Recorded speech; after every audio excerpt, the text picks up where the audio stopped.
Muy buenas noches, señoras, caballeros, bienvenidos al Gato al Agua. Esta semana ha comenzado con la toma de posesión de Donaldo, que diría Iván Vélez, Trump, y ha terminado con el foro de Davos. Y me parece que está francamente bien. O sea, si lo hubiéramos pedido por escrito, no lo habrían hecho de otra forma. Porque ha empezado con lo que va a ser ya un cambio de ciclo, veremos con qué consecuencias, y lo que es el ciclo antiguo. Porque el foro de Davos ha sido eso. Por una parte, hemos tenido un señor que ha tomado posesión de la presidencia de los Estados Unidos, que sigue siendo la potencia hegemónica del planeta y de largo, ¿verdad? Rectificando las líneas fundamentales, no tanto de la política como de la ideología que ha sustentado las políticas base del mundo occidental en los últimos años, incluido, por cierto, cuando él gobernó la otra vez, ¿verdad? Y hemos terminado con la gente que en el foro de Davos, foro esencial del globalismo, ha ido fundamentalmente a llorar. A llorar. Es muy interesante, ¿eh? Es decir, teníamos el lunes Elon Musk, el mundo nuevo que empieza con Trump, la era... Vamos a ver, Donald Trump es un patriota norteamericano. No es un patriota español, ni europeo, ni mexicano, es un patriota norteamericano. Hará lo que sea mejor para su país y puede que lo que sea mejor para su país sea malo para nosotros. Eso es una evidencia. Lo que hay que hacer es empezar a pensar en términos propios, en términos de patriotismo español, que es una cosa que parece que todo el mundo se lo había olvidado, ¿no? Bueno, y en medio, en Davos, esta gente que venía fundamentalmente a llorar. Pero ¿sabe usted a llorar por qué? Pues porque su discurso se ha muerto enteramente. Salía Olaf Scholz diciendo que libertad, sí, para todos, menos para lo que él llama la extrema derecha. El mismo día que un inmigrante afgano de 28 años mataba a 2 personas en Aschaffenburg, en Baviera. Uno, un niño de 2 años. El otro, un señor de 41. Vale la pena detenerse. O sea, el afgano fue con un cuchillo persiguiendo a los niños de una guardería. Pilló a uno. Un señor que estaba por allí, que es un héroe, fue a pararlo y murió en el intento. Pero seguramente gracias a este hombre no hay que lamentar todavía más niños asesinados por este canalla. Bueno, eso pasaba mientras estaba diciendo Olaf Scholz que hay que ver la extrema derecha. Se les está cayendo el mundo, se les está cayendo el mundo. Y salía Pedro Sánchez contando que la tecnocasta ahora va contra la... La tecnocasta es la misma que hace 6 meses, y 7 meses, y 10 meses, y 4 años. Son los mismos, lo que pasa es que han cambiado de orientación.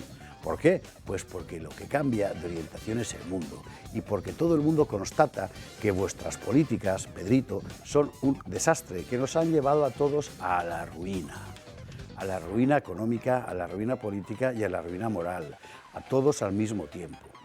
Hay en Estados Unidos alguien que ha ganado con el discurso contrario. Hoy hablaremos largo y tendido de ello. Ahora de lo que se trata es de ver nosotros aquí qué hacemos.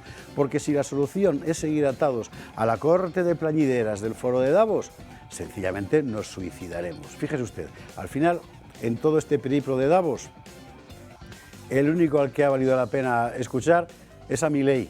Sabe usted que aquí hemos tenido largos debates sobre Milei, porque a mí personalmente pues no me convence mucho, pero bueno, oiga, ha dicho lo que ningún gobernante europeo ha tenido los arrestos de decir, tanto sobre el carácter de suicidio colectivo de la inmigración masiva, porque es exactamente eso, un suicidio colectivo, como sobre el papel absolutamente letal, venenoso de esos foros tipo Davos que se han convertido en laboratorios siniestros del wokismo. Bueno, mire, huele mejor, huele más despejado, huele más fresco, el aire empieza a circular otra vez y nosotros aquí hoy en El Gato, como siempre, soplando para que corra más.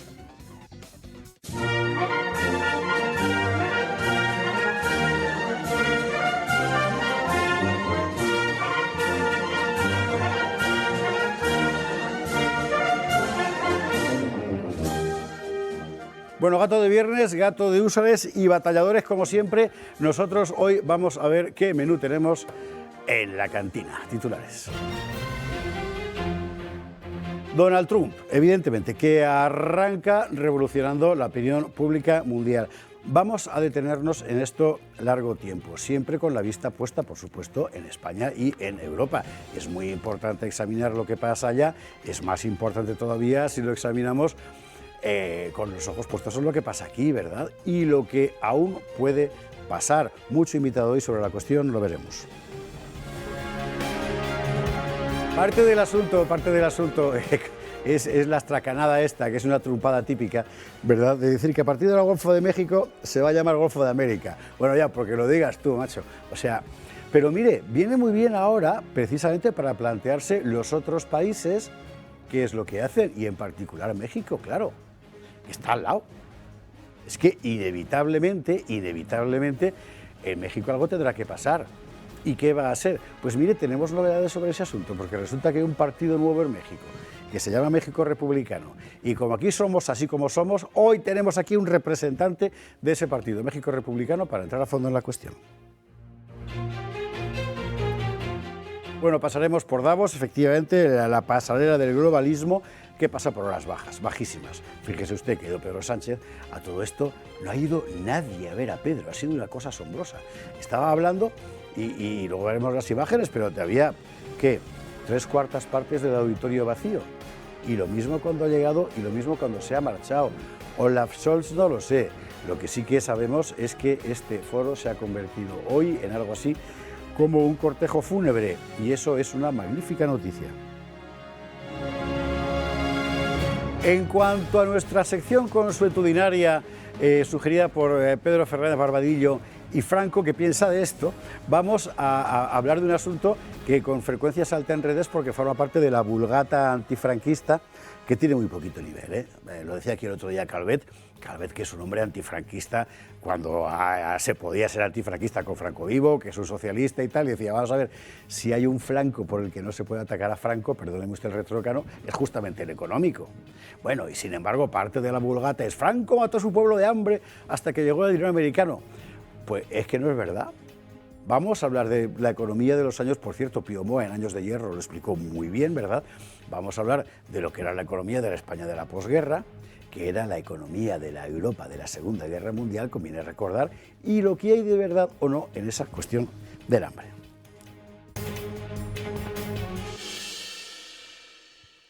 Bueno, esto y alguna cosa más, porque por el camino, si no falla ninguna conexión, entrará José Antonio Fuster, Cristina Martín Jiménez, Fernando López Mirones, o sea, toda la disidencia aquí puesta. ¿Con quién? Con nuestros contertulios de esta noche, empezando por don Pedro Fernández Barbadillo. ¿Cómo estás? Oye, ¿cómo estoy? Recuperándome de la semana que hemos tenido con Donald Trump firmando uno tras otro los decretos. Pero que estabas allí sujetándole... Oye, ya podían aquí en España decirnos Abascal y Feijóo qué decretos aprobarían nada más entrar en la Moncloa. Mira, yo el otro día se lo decía a Fuster, y yo creo Alex, se me puede sacar perfectamente arreglando esto, porque sí, esto ya pasó la semana ya es un pasada. clásico, es decir, la imagen friki de Esparza arreglando la bandera ya forma parte de la cosa del programa. A ver si conseguimos que se sostenga. Bueno, ¿sabe usted qué es esto? El peso de los muertos de Valencia, que todavía no lo ha resuelto el gobierno, al revés. ¿Qué habías dicho? Perdóname. Que le habías dicho a Fuster algo de copiar los decretos de Sí, de exactamente, Donald Trump. claro, porque hay aquí una cuestión, es decir, ¿usted se acuerda cuando llegó Alfonso Guerra al por poder? las carpetas. Tenemos, que luego era mentira, pero luego 100 carpetas para cuando lleguemos al... Pues Vox debería hacer lo mismo, porque es para demostrar que efectivamente es un partido de gobierno, tenemos, pero que sea de verdad, claro, que 100 carpetas. Bueno, el otro día tuvimos a Ainhoa García Flórez contándonos el programa de familia, cómo lo van a organizar, que está muy bien. Creo que la semana que viene, depende de su agenda, que es apretadísima, tenemos a Samuel Vázquez. ¿Se acuerda usted? Policía para el siglo XXI, ahora está llevando seguridad en Vox para hablar de la política de seguridad. El miércoles vimos a Figaredo en el Congreso esbozar un programa económico extraordinario, realmente pueden hacerlo, ¿no? Pero tienen que contarlo, claro. Efectivamente. Oye, y aparte de Trump, también le quiero dar las gracias a Joe Biden, porque en los últimos minutos de su mandato confirmó las demás teorías de la conspiración que quedaba por confirmar. Totalmente. Indulto a Biden, indulto a toda la familia, indulto al que pasaba por ahí. Es decir, absolutamente todo lo que hemos estado diciendo estos 4 años, y que eso suponía que nos llamasen locos, chiflados, prochinos, capuchinos, lo que fuese, es que era verdad. Sí, señor. Ya sabe usted que el eslogan de este programa es un conspiranoico es alguien que todavía no tiene razón. Infaliblemente tarde o temprano la tendrá. Pedro, bienvenido. Bueno, de un Pedro a otro, don Pedro Cobo, muy buenas noches. Buenas noches, Javier. Qué alegría tenerte aquí en el estreno de México Republicano. Ahora vamos a entrar a fondo a México, pero danos 3 pinceladas, anda. Porque aquí la última vez que hablamos de México Republicano fue en el entorno de las cosas que iba haciendo Eduardo Verástegui por ahí. Y yo creo que a partir de ese momento el público ya no ha tenido más conocimiento de la Bueno, cuestión. o sea, somos dos movimientos. Viva México es el de Verástegui y México Republicano es... Tenemos muchas cosas en común, pero nos presentamos independientemente. Y la idea es presentarse en México, es muy complicado, ¿no? Sí, son 22 estados, son 32 estados. En 22 estados mínimo tienes que tener asambleas de 3.000 personas el mismo día. Con el INE, la credencial de votar, tienes que juntar a 3.000 personas ese mismo día con representantes del Instituto Federal Electoral que no estén afiliados a ningún otro partido. Entonces estamos contando con 660.000 personas. Ponle un 10-15% más por los fallos que pudiera haber. Estamos hablando de juntar 800.000 personas no simultáneamente. No sé exactamente si son 2 o 3 años, más o menos. Entonces el proceso es largo y costoso, pero en eso estamos. Enseguida entraremos en materia y muy particularmente cómo ve desde México el fenómeno Trump alguien que, digamos, en términos intelectuales es trumpista, pero bueno, es el país de al lado, es decir, que al final enseguida lo vemos, Pedro. Además, español y mexicano, entonces... todavía con más visión. Con más retranca. Pero vamos a empezar por lo de Trump, porque además tenemos ya a María Herrera esperando y por ahí hay que pasar. ¿Recuerda usted el momento fundamental de la semana, la jura de Donald Trump, que fue así? La era dorada de América empieza ahora mismo. Desde este momento la decadencia de América ha terminado. Hace solo 2 meses, en un campo de Pensilvania, la bala de un asesino atravesó mi oreja, pero sentí en ese momento, y ahora creo aún más, que mi vida fue salvada por una razón: hacer América grande otra vez. El legado que más orgulloso me haría sería el de un pacifista y unificador. Estoy orgulloso de decir que ayer, un día antes de mi toma de posesión, los rehenes de Oriente Medio volvieron a casa con sus familias. Bueno, usted ha recibido información abundantemente sobre esto, así que tampoco insistiremos mucho más. Ahora hay que ver las consecuencias, empezando por las consecuencias allí. Y además sobre un punto muy concreto que es la cuestión de la inmigración. Usted sabe que nosotros tenemos, iba a decir una colaboradora, ya quisiéramos, pero bueno, que de vez en cuando nos regala con su presencia, que es María Herrera, que es abogada de inmigración. Claro, Estados Unidos es un país construido fundamentalmente sobre la inmigración cuando era inmigración. Es decir, cuando la gente llegaba allí a trabajar de un tiempo a esta parte, allá como aquí, eso ha cambiado. Quizá el término inmigración valga desde el punto de vista jurídico, pero sociológicamente es otra cosa. O sea, es una afluencia de miles y cientos de miles de personas que no se van a integrar en el mundo laboral porque no hay espacio. Bueno, ¿y eso cómo lo lleva un abogado especializado precisamente en arreglar cuestiones de inmigración? Y ahora, ¿cómo es posible ser abogado de inmigración y trumpista a la vez? Pues todo eso María Herrera nos lo cuenta. María, ¿qué tal? Muy buenas noches. Hola, muy buenas noches, ¿qué tal? Muy bien, encantados de verte otra vez. Mil gracias por conectar con nosotros y deseando escuchar tu comentario sobre el asunto, tu interpretación. Bueno, la verdad que llegué ayer de Washington, D.C., han sido unos días maravillosos en los que ya se nota un cambio aquí. Efectivamente, ayer empezaron las redadas, ¿no?, en las grandes ciudades santuarios, ciudades que protegen a los inmigrantes, tengan o no tengan documentos, hayan o no hayan entrado de forma legal o ilegal, y además aquellas personas que tienen antecedentes penales. Aquí lo que vivimos es que ahora mismo hay una necesidad real por explicarle a la ciudadanía varias cosas. En primer lugar, que Donald Trump sí ha declarado una emergencia en la frontera sur y va a hacer uso de todo, ¿no?, de la Guardia Nacional, incluso del Ejército, lo ha anunciado, para sellar la frontera, para detener la sangría que se ha producido en estos años, pero hay un mensaje tranquilizador en el sentido de que Tom Homan, que es el encargado de la frontera, lo ha dicho claramente, y recordemos que este hombre fue el vicesecretario el encargado de la frontera, incluso con Barack Obama, que sí es verdad que fue el presidente que más millones de inmigrantes deportó, pero que en el peor de los casos para algunos inmigrantes que nos estuviesen viendo o algunas personas que estuviesen preocupados, lo que tienen que tener clarísimo es que Estados Unidos sigue siendo un país de ley y orden, y ahora más que nunca. Eso quiere decir que se van a emitir una serie de prioridades en cuanto al arresto y puesta en proceso de deportación de aquellos que representen una amenaza contra la seguridad nacional. ¿De quién estamos hablando? De aquellos que hayan cometido delitos agravados, como se llaman aquí, felonies, o aquellos que representen una amenaza a la seguridad nacional porque hayan intentado atentar desde su misma entrada, es decir, escapándose a los controles fronterizos. Aquellos que no se hayan presentado a los juicios que se enfrentaban a una deportación, aquellos que tengan una orden de deportación y no hayan salido del país, permanezcan a escondidas, lo van a tener realmente difícil, porque si algo tenemos claro es que durante los 4 años que estuvo aquí el presidente Donald Trump, que en aquel momento tenía otro fiscal general, yo creo que el fiscal general era Jeff Sessions.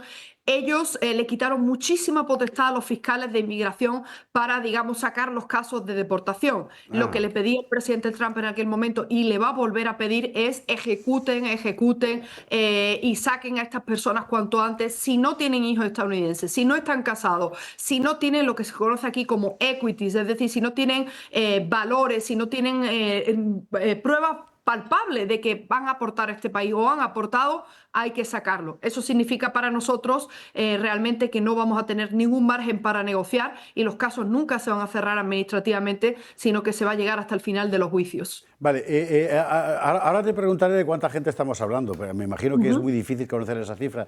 Sí. Pero al hilo de todo esto quería plantearte otro asunto que en Europa, por nuestra naturaleza jurídica, digamos, ha llamado mucho la atención, que es el anuncio, no sé hasta qué punto es anuncio o hasta qué punto es proyecto, que son dos cosas distintas, ¿verdad?, de proceder a la deportación, incluidos de aquellos que hayan nacido en suelo norteamericano. Es decir, que se acabó el ius solis, que se llama el derecho de suelo. Pero hay quien dice que eso, en principio, constitucionalmente no sería posible en Estados Unidos. Lo que él ha hecho ha pasado una orden ejecutiva en lo que él argumenta y defiende una interpretación de la enmienda número 14 de la Constitución de Estados Unidos. Hay argumentos a favor y en contra, estamos seguros, de hecho ya se han interpuesto varias demandas contra esta orden ejecutiva y tiene que haber un desarrollo normativo, un proceso en el que se abre al público para que captar su opinión, incluso se introduzcan, ¿no?, argumentos a favor y en contra. Y lo que quiere el presidente Trump no es deportar a los niños que nacen aquí, simplemente aplicar un sistema en el que no automáticamente se le va a dar la ciudadanía a menos que tengan un padre o una madre ciudadano estadounidense o residente permanente legal. Es algo que los grupos conservadores venían pidiendo, no es por nada, sino porque aquí, y me vais a entender muy bien, al igual que en España, con otra población, pero el caso de los hispanos aquí en Estados Unidos tiene muchísimos más hijos que los estadounidenses que viven amedrentados con estas políticas del cambio climático, de la supuesta violencia, el supremacismo blanco y todo este rollo que se han inventado. Y al final lo que sí es verdad es que los estadounidenses tienen menos hijos que los hispanos y muchos grupos conservadores reclaman de que si se les va a entregar la ciudadanía gratis, sin pedir nada a cambio a aquellos que entren de forma ilegal y que luego se va a poder inclusive pedir a sus padres cuando tengan más de 21 años, nunca se va a acabar con la inmigración ilegal. Es algo que hay que ver. Yo creo que si ven el vídeo cuando Donald Trump firma esa orden ejecutiva, le pregunta a una periodista, ¿usted cree que de verdad esto va a algún lado? Y él le dice, no lo sé, vamos a ver qué dicen los tribunales. Es una promesa de campaña, una promesa a la ciudadanía estadounidense que quiere mantener su mayoría. Está francamente. Luego haré un desarrollo sobre esto, pero no quiero ahora hacerle perder el tiempo a María. Otra cuestión de inmigración te planteo ya y luego te voy a hacer otra pregunta de política más general. Sí. Porque entonces hay que decir que María está contentísima con que haya ganado Trump, hay que decirlo, pero bueno. Ya era hora. La relativa a la cuestión de la inmigración, además está Pedro Cobo con nosotros esta noche, es lo que acaba de decir la señora Sheinbaum, la presidenta de México, porque ha dicho que los que expulse Trump a México serán recibidos en México si son mexicanos. Los otros, México los echará también.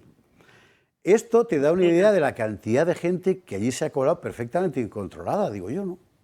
No, esto te da una idea de la hipocresía de Claudia Sheinbaum y las mentiras, ¿no? De que México es un país que acoge. No, los acoge de tránsito porque sabe que le van a dejar su dinerito, que las mafias de tráfico humano, los carteles de la droga se aprovechan, que es la puerta de entrada de la droga, mientras los agentes de la patrulla fronteriza tienen que estar asistiendo, como han dicho muchos agentes de la patrulla fronteriza, básicamente cuidando a los niños. Le decía Eduardo Verástegui a Kamala directamente, ¿dónde están los niños, Kamala? 300.000 niños que ustedes no saben ni dónde están. Algunos en bases militares, otros en orfanatos. A mí a veces me llaman las agencias de inteligencia, mire, tenemos esta persona, no creemos que este menor, ¿usted conoce de verdad quién es el padre de esta persona? ¿Le suena este cliente? O sea, lo que está pasando aquí es muy grave, ¿eh? Y les invito a ver los documentales de Project Veritas y algunos que hemos sacado en Gateway Hispanic.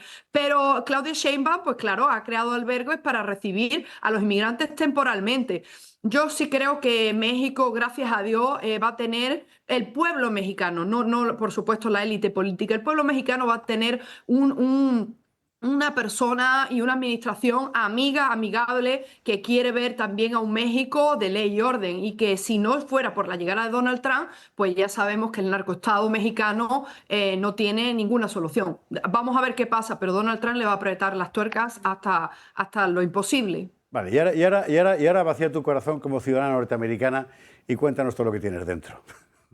Bueno, la verdad, lo que hemos vivido en Washington ha sido maravilloso, porque de verdad nos alojamos en el Gaylord National, que es donde se celebra la convención republicana cada año.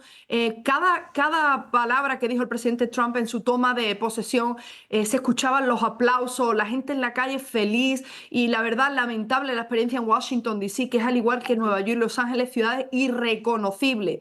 Desde tiendas de campaña se permite la violencia, hay un racismo y un miedo por parte de la policía a implementar la ley, se permite el robo, se permite el atraco, pero ¿saben qué? La verdad que la gente lo decía, esto se acabó el día 20, y muchos dudaban de por qué Trump hacía rallies en California, en Nueva York. ¿Por qué? Porque hay que recuperar esos estados y esas ciudades. En Washington, D.C., no saben la violencia y lo peligroso que es Washington, D.C. Yo creo que estamos mucho más seguros en países inclusive del tercer mundo, y eso es gracias a las políticas liberales. Y para culminar, la verdad, yo creo que es muy afortunado el comentario de uno de los compañeros que tienes ahí con respecto a toda la vergüenza esta que ha sido los perdones de Joe Biden. Bueno, tenemos un vídeo en el que él hablaba de qué triste, ¿no? Que Donald Trump considerase perdonar a no sé cuántas personas, pero él lo ha hecho de una forma preventiva, es decir, sin que nunca hubiesen sido investigados ni puestos frente a un juez. Subvierten el Estado de Derecho. Lamentable lo que estamos viviendo aquí. Sin embargo, toda la prensa ahora está en un ciclo de información centrándose en los presos, muchos de ellos políticos, que sufrieron torturas del 6 de enero, cuando aquello fue una encerrona de las propias agencias de inteligencia de los Estados Unidos. Ese compañero al que te referías es Pedro Fernández Barbadillo, que quiere hacerte una pregunta precisamente. Sí, claro. Sí. Muchas gracias, Javier. Muy buenas noches, María. Felicidades por la alegría que estás teniendo, la verdad. Y te quería preguntar en concreto por una omisión de Donald Trump en sus discursos en el primer día.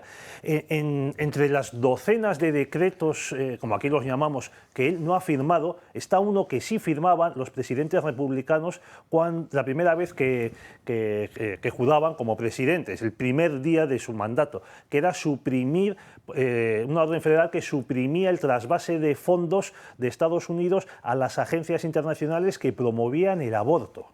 ¿Qué nos puedes contar sobre este asunto y sobre esta polémica que ha habido en este año electoral a cuenta de la postura de Trump sobre el aborto, que la ha usado la izquierda, cómo no, pues como un martillo?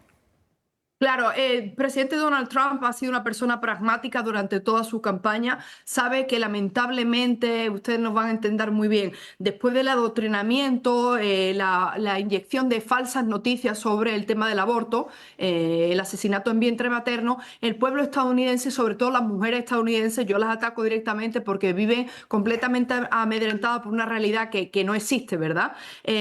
O sea, el decir que se nos están quitando derechos y pensar que somos somos un colectivo que debemos ser supremacistas, pues es realmente repugnante, ¿no? Que mejor que defender los derechos de los no nacidos y de los más débiles en esta sociedad, muchas de ellas mujeres, efectivamente, que pueden ser maltratadas o violadas por muchas de las personas que dejan entrar en este país.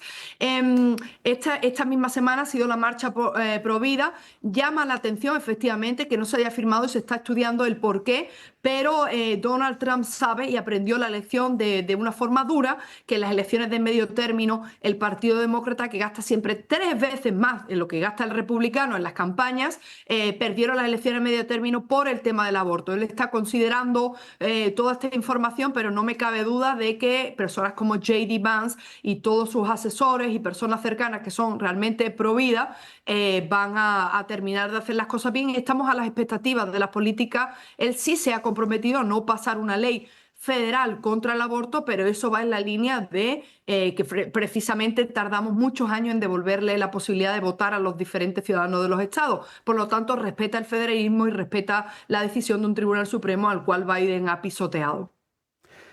Don Pedro Cobo. María, un gusto volverte a ver. Sí, claro, Pedro. Oye, ¿cómo está recibiendo la comunidad cubana? Si no mal recuerdo, vives en Miami, ¿no? Así es, en Miami estoy localizado. ¿Cómo estas medidas, vamos a llamarle, contra la inmigración ilegal, cómo la está recibiendo los cubanos ya instalados, los que ya tienen la Green Card o que ya son ciudadanos? ¿Cómo lo están recibiendo? Bueno, los que están ya aquí instalados, ellos han votado masivamente por Trump. Vimos los resultados en el condado de Miami-Dade. Florida era un estado que se llama aquí Purple, ¿verdad? Morado. No, votaron mayoritariamente por Donald Trump y apoyan las medidas de Donald Trump. Yo tenía hace un par de años un programa en el que lo titulé el dilema hispano. ¿Y por qué? Porque efectivamente el tema de la inmigración es un dilema para muchas personas, entre ellos las personas, los ciudadanos cubano-americanos, que si bien quieren mano dura y por supuesto quieren ley y orden en este país, tienen a sus ciudadanos, a sus parientes más cercanos pendientes de un hilo, de un parol humanitario o de una entrada en Estados Unidos huyendo de los regímenes totalitarios, ¿no? En este caso de la Cuba díaz-canelista. Lamentablemente ha habido muchas personas que han sido pilladas en cámara, captadas en cámara en el país en el que tú trabajas, a veces creo, Pedro, en México, sí. Cuando se rescindió el parol humanitario. Pero miren, la verdad es que el exilio cubano siempre es un ejemplo de comprensión de lo que son políticas estadounidenses, son patriotas, respetan la ley y el derecho y pues si les gustaría que sus familiares, les gustaría realmente que sus familiares siguieran llegando, lo quieren también, entienden que tiene que ser de una forma legal y ordenada y no mezclándose con narcotraficantes, violadores y personas que vienen de países que patrocinan el terrorismo. María Herrera, mil gracias por estar con nosotros esta noche y hasta una próxima conexión, porque me da la impresión de que trabajo vas a tener mucho a partir de ahora. Sí, claro que sí. Ya estamos en seminarios en Washington, D.C., en New Jersey, hablando con muchísimos, inclusive personas políticos que quieren saber qué está pasando. Pero el mensaje es de calma. Si usted no es un delincuente, no es un terrorista, como yo le digo siempre a los inmigrantes, preséntense a sus juicios, no evadan la ley y el orden. Y yo creo que lo mantengo. Este es uno de los países más generosos del mundo. María, mil gracias, un fuerte abrazo. Gracias a vosotros, fuerte abrazo. Buenas noches, María Herrera, desde Miami, abogada de inmigración. Y es que pues, está muy bien que te cuenten desde allí lo que... Ay, ¿verdad? Tenemos que hacer una pausa para la publicidad. Muy bien. A la vuelta seguimos hablando de esto. Vamos a derivar ahora hacia, digamos, la parte que más nos toca, luego entraremos en la mexicana, ¿verdad?, que es ese comentario que le hace Donald Trump a un periodista español de si España es un país BRIC, o sea, Brasil, Rusia, India, China y la República Surafricana, que tiene su aquel, ¿eh? O sea, no es una memez, es la típica trampada, o sea, provocar. Bueno, esto va a ser inmediatamente después porque además tendremos a Fuster. Fuster, recuerde usted que de biografía es medio norteamericano, de Michigan, y tiene mucho interés a ver qué es lo que nos cuenta. Publi, y a la vuelta vamos con ello. Gato de viernes, gato de usuarios, estamos de vuelta y nos vamos directamente a luego presentaremos aquí al batallón de la Madrina para que Pedro Cobo los conozca porque no los conoce. Pero tenemos a José Antonio Fuster esperando y le hemos pillado además en ruta. Entonces vamos a hacer una cosa. Primero, recordar ese momento en el que Trump sale con la gracieta de que si acaso España es un país BRIC, o sea, como Rusia, India y tal. Fue así. respect of the countries in NATO that spend the least amount of money, like Spain, France, below the 5%? Spain is very low. And yet, aren't they a BRICS nation? What? They're a BRICS nation, Spain. How is You know that what a so? BRICS nation is? You'll figure it out. But, and if the BRICS nations want to do that, that's okay, but we're going to put at least a 100% tariff on the business they do with the United States. Es muy interesante sacar el fragmento entero, porque ves cuál es el contexto de la conversación. El periodista, por cierto, era el español David Alandete, ¿no? que ha sido uno de los grandes defensores de la anterior administración, Biden, entre otras cosas, ¿verdad? Bueno, en fin, es evidente que Trump está perfectamente al tanto de lo que es la política española. Por eso le dice que sí es un país BRIC. Bueno, ahora entraremos en el asunto. ¿Sabe usted qué pasa? Vamos a ver. Si los españoles decidiéramos soberanamente formar parte de los BRIC, a mí me parecería bien. Lo que me parece terrorífico, ¿verdad?, es que tengas a tus soldados en Estonia o en Rumanía, no en la frontera con Marruecos, ¿verdad? O en el Líbano. O en el Líbano. Bueno, sí, pero eso es la ONU. Pero bueno, todo el gasto de defensa orientado hacia ahí y al mismo tiempo 250 billones de dólares en petróleo venezolano para comprarse a la Internacional Socialista, como ha hecho Sánchez. O sea, es que claro. Pero bueno, no me quiero salir de donde estoy porque además está Fuster esperando. José Antonio Fuster, ¿cómo estás?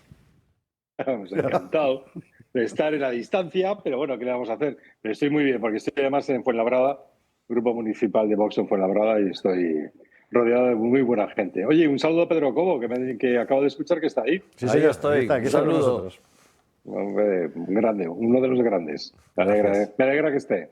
Bueno, José Antonio, era muy importante que tú estuvieras aquí esta noche hoy con nosotros, aparte de que siempre es importante que esté José Antonio Fuster, pero no para hablar como portavoz nacional de Vox, presidente de Vox en la Comunidad de Madrid, no, sino como tú en realidad, aunque no lo parezca, por tu postura y tal, eres medio norteamericano. Es decir, conoces muy bien ese país familiarmente, lo conoces por dentro, lo conoces de a pie, que es como se conoce realmente un país.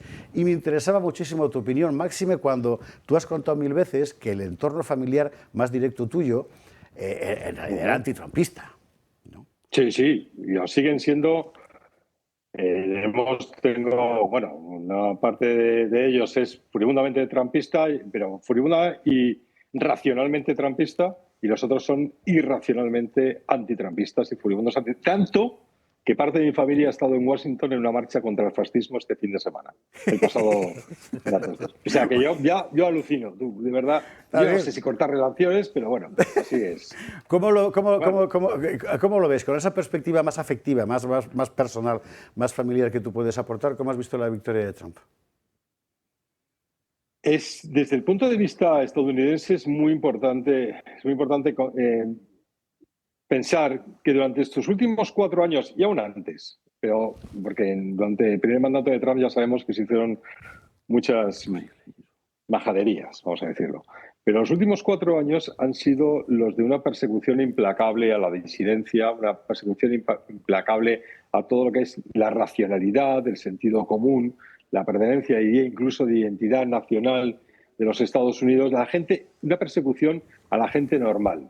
Una persecución a todos aquellos, como parte de mi familia, que llegaban a la universidad pensando que iban poco menos que una especie de campamento de wokismo, algo que para ellos iba a ser importante, determinante en su vida, porque se iban a encontrar espacios seguros en los que iban a poder reafirmarse en su elección de un mundo absolutamente, ya casi voy a decir, posthumano, de un mundo en el que ellos iban a estar muy cómodos y muy tranquilos, pues denunciando la injusticia racial, haciendo apología de todo lo trans, haciendo apología de la ideología de género, y se han encontrado con que es el famoso dicho de media nación no se resigna a morir. Eso aplicado, eso que nosotros los españoles conocemos bien, ellos se han encontrado en Estados Unidos con media razón y media nación no se resignan a morir.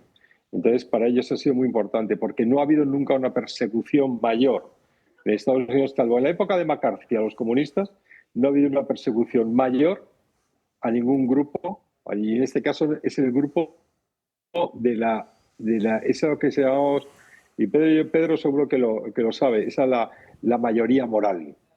La mayoría moral ha tratado durante estos 4 años de ser exterminada.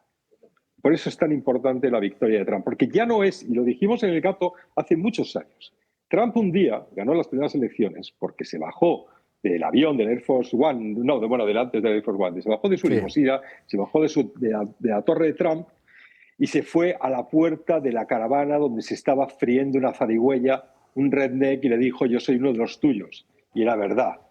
Ahora Trump ha ido un paso más allá. Ha dejado ese tipo que sigue comiendo zarigüeya, pero está más contento, pero se ha ido a la clase media, se ha ido a la clase, a la sana normalidad, y les ha dicho: recuperemos lo que éramos antes. Y es muy importante. Ha lanzado un mensaje que ahora mismo la otra media nación, la que quiere vivir, por sus intereses legítimos o ilegítimos, pero la otra media nación está completamente desconcertada porque está viendo que ellos no tenían razón. Y que todo eso que durante estos 4 años se ha hecho en pro de ese wokismo, completamente, ese manicomio en el que les habían instalado, se puede revertir. Y eso ellos no lo esperaban. Creían que esto ya era para siempre. ¿Qué es lo que ocurre, imagínate, aquí en España con el Partido Socialista o con la izquierda-derecha? Que alguien en la izquierda dice, alguien en la derecha, o sea, en la izquierda, perdón, dice, es que todo lo que nosotros hacemos no lo van a poder revertir. Eso era verdad antes, pero ahora ya no está así. Por eso el Partido Socialista y otros sectores que son afines al Partido Socialista están diciendo: cuidado con esta gente, los de Vox o cualquier otro, movimientos patrióticos, lo que sea, que pueden cambiar las cosas. No vienen solamente a heredar lo que nosotros hagamos y a seguir en ello de otra manera. No, esta gente viene a transformarlo todo, a reconstruir lo que nosotros creíamos que estaba bien destruido. Por eso es tan importante la victoria de Trump. Vale, ahora como portavoz nacional de Vox, porque claro, esto obliga a tomar decisiones políticas y económicas importantes, va a cambiar el mapa, es una evidencia, la cuestión de los aranceles está ahí, ya veremos en qué queda, porque luego hay que tener siempre en cuenta que Trump es como decía Kaisel, de joven, un aficionado a los deportes de contacto, es decir, tiene una mentalidad particular, que cualquier varón de los que peinamos canas entendemos, ahora se entiende un poquito menos, ¿no? 2, es un tipo de negocios, o sea, tú vas, sueltas la baza y a partir de ahí... Bien. Puestos esos paréntesis, el hecho es que va a haber que reacomodar muchas cosas, y aquí tenemos el problema de que al final estamos dependiendo de lo que diga alguien en Bruselas. Claro. Tú has mencionado una cosa muy importante que yo sé que es una preocupación, de los aranceles, que eso siempre que nos ha sonado los aranceles. Ya, pero para que nosotros tengamos una posición en la que podamos defender que los productos españoles tengan aranceles o no tengan aranceles, para eso primero hay que tener una política exterior. Una política exterior en la que lo primero sea la defensa de los intereses legítimos de los españoles. Si hemos abandonado durante todo este tiempo, si le estamos dando nuestro campo a Marruecos, ¿con qué criterio racional podemos ir nosotros a Washington a defender que a nosotros no se nos pongan aranceles o no se nos pongan... ¿Con qué criterio racional es este? Si nosotros estamos entregando lo mejor que tenemos, ese producto español, que es, la huerta de Europa, se la hemos entregado a Marruecos, y al mismo tiempo le estamos diciendo a alguien: pero no me ponga aranceles, que ya he destruido el campo, he destruido mucho de la industria, oiga, no me ponga usted aranceles. Y digo, a ver, arreglen ustedes lo suyo y luego ya podremos hablar del resto. Pero si no arreglamos lo nuestro, ¿cómo vamos a...? Esa es la... Sí. Y lo segundo, por supuesto, contestando a tu pregunta, hay que cambiar muchas cosas. Pero eso, yo creo que, y te lo digo ya como portavoz nacional de Vox, nosotros llevamos diciendo lo que dice ahora mismo Trump. Nosotros llevamos diciéndolo muchos años, muchos, pero ya no en cuestiones económicas. Lógicamente Estados Unidos es diferente de España, lo decimos en cuanto a todo lo que es la relación. A nosotros no nos gusta el multilateralismo, nunca nos ha gustado. Nos ha gustado mucho más la relación bilateral entre países y no esta cesión ese brutal de soberanía para que Bruselas negocie en nuestro nombre. No, la soberanía nacional solamente puede ejercerlo aquel que es soberano. José Antonio Fuster, gracias, mil saludos a Fuenlabrada. No es una broma, Isabel, un beso, a ver si vuelve por el gato pronto. Y tú también. Hombre, que sí, que yo, ya sabéis que yo por mí estaría ahí todos los días. José Antonio Fuster, un abrazo fortísimo. Mejor programa del mundo. Adiós. Ale, make Fuenlabrada great again. Fuenlabrada great again. Venga, hasta luego. Chao. Bueno, ahí estamos. Brick, ¿cómo has visto tú este episodio? El episodio del juego con que si España es un país BRIC. Bueno, yo lo entendí como broma, no, claramente como broma. Digo, dudo mucho que Trump no supiera, ¿no? Simplemente, pues está claro. O sea, creo que uno de los objetivos de Estados Unidos en las relaciones internacionales es disminuir el poder de los BRICS, ¿no? Que es realmente, para mi criterio, como español, incluso como mexicano, yo tengo dos nacionalidades. Yo creo que los BRICS ayudaría mucho a un mundo, no sé llamarle multipolar, pero haría un balance, ¿no? Pero, como tú has dicho al principio, Trump viene a defender sus intereses y está claro que a Trump no le interesa que el dólar pierda poder y los BRICS justamente son un enorme reto, ¿no? El intento de Arabia Saudita de salirse de los petrodólares, Rusia, pues por obligaciones ya no está vendiendo el petróleo fuera del dólar, porque no tiene más remedio. Entonces, yo creo que sería un mundo más equilibrado si somos liberales económicos, cosa que yo no lo soy, pero bueno, hay parte del liberalismo económico que me... O más bien, yo soy más liberal económico como conservador que los liberales económicos, ¿no? Porque creo que para que haya libertad económica y libre mercado hace falta el Estado, que regule, ¿no? A diferencia de lo que dijo Milei, que es lo único que no estoy de acuerdo con él, pero bueno. Entonces, sí, yo creo que Trump hizo una broma como diciendo, bueno, pues es low, fue un golpe bajo. Golpe bajo, por cierto, somos low. Paréntesis, lo de Arabia Saudí es interesante, porque ayer mismo le preguntaban a Donald Trump cuándo iba a ir a Arabia Saudí. Y dijo, yo viajaré a Arabia Saudí, pero ellos tienen que empezar a comprar más productos nuestros. Y en cuestión de minutos, el príncipe feudal de Arabia Saudí anunciaba una inversión de 600.000 millones de dólares en 4 años en Estados Unidos. Bueno, es que eso es Donald Trump, claro. Y yo insisto en lo que decía Kaiser, este periodista muy rojeras, en fin, que está en Rusia todo y tal, pero que es muy brillante. Que para entender el orden del mundo, él hablaba en la anterior legislatura de Trump, había que entender que Trump, Xi Jinping y Putin son de jóvenes jugadores de deportes de contacto. Es decir, es gente acostumbrada a salir a una cancha, darte de bofetadas y luego tomarte una cerveza. Que eso es una mentalidad típicamente masculina que a la gente le cuesta mucho entender hoy. Por esto de las nuevas masculinidades será. Pero bueno, que de jovencitos éramos todos así. Y esa es esa mentalidad también para hacer política. O sea, tú sales a la cancha y te pegas a la rodilla. Pero se pinta el final del partido y luego pues te vas a tomar unas cervezas o lo que haga falta, ¿no? Y en horario infantil, pues un agua con gas. A ver, los progres españoles dicen que Trump es tonto, que no sabe dónde está España, por la contestación al compañero de ABC, o que no sabe tampoco dónde está Arabia Saudí. Sí que lo sabe perfectamente. Y bueno, puede que no sepa cuáles son las comunidades autónomas españolas, que, ni los ministros, que tampoco lo sabemos ni tú ni yo. Claro. Pero él sabe muy bien lo que quiere y cómo lo va a conseguir. Lo que has mencionado de Arabia Saudí es una jugada formidable y demás. Y sus declaraciones sobre los BRICS era primero una bofetada a Pedro Sánchez, porque Pedro Sánchez estuvo en Washington en julio pasado por una cumbre de la OTAN y declaró, y leo aquí, que como presidente progresista no deseaba el regreso de Donald Trump a la Casa Blanca. Entonces, hombre, si a Donald le haces este feo encima en su país, pues te la devuelve. Y después, el asunto de los BRICS, eso de los aranceles del 100%, eso era un aviso a los BRICS, no era un aviso a España. Eso era un aviso sobre todo pues, a Brasil, a la India y a China. Por supuesto, Rusia no exporta nada a Estados Unidos, pero China sí.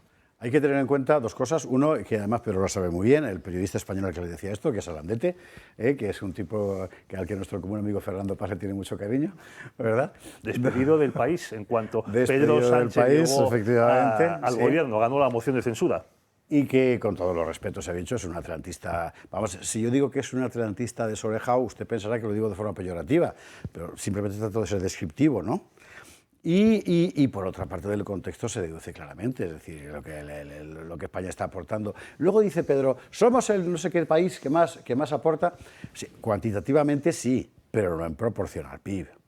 Que es lo que hay que mirar, que Pedro ha haciendo trampas, Pedro Sánchez, digo. Sí, no yo, ¿verdad? No ninguno de vosotros dos Pedros. Sí, es que Señores, vámonos a Davos, antes publicidad, a la vuelta. Tenemos esperando, atentos, lista de disidentes, policía del pensamiento, porque vienen Cristina Martín Jiménez primero y Fernando López Mirones después. Y esta es la pareja de la Brigada Político-Social y fuera esperando con las esposas para llevarse a Pedro Cobo y a Barbadillo. A mí me van a dejar aquí encerrado.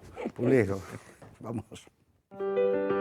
7 millones de personas viven en nuestro país con artrosis, una enfermedad degenerativa que va desgastando el cartílago de las articulaciones, produciendo dolor e inflamación. Aunque es una patología que no tiene cura, existen 3 tratamientos muy novedosos para tratar sobre todo el dolor que es tan incapacitante.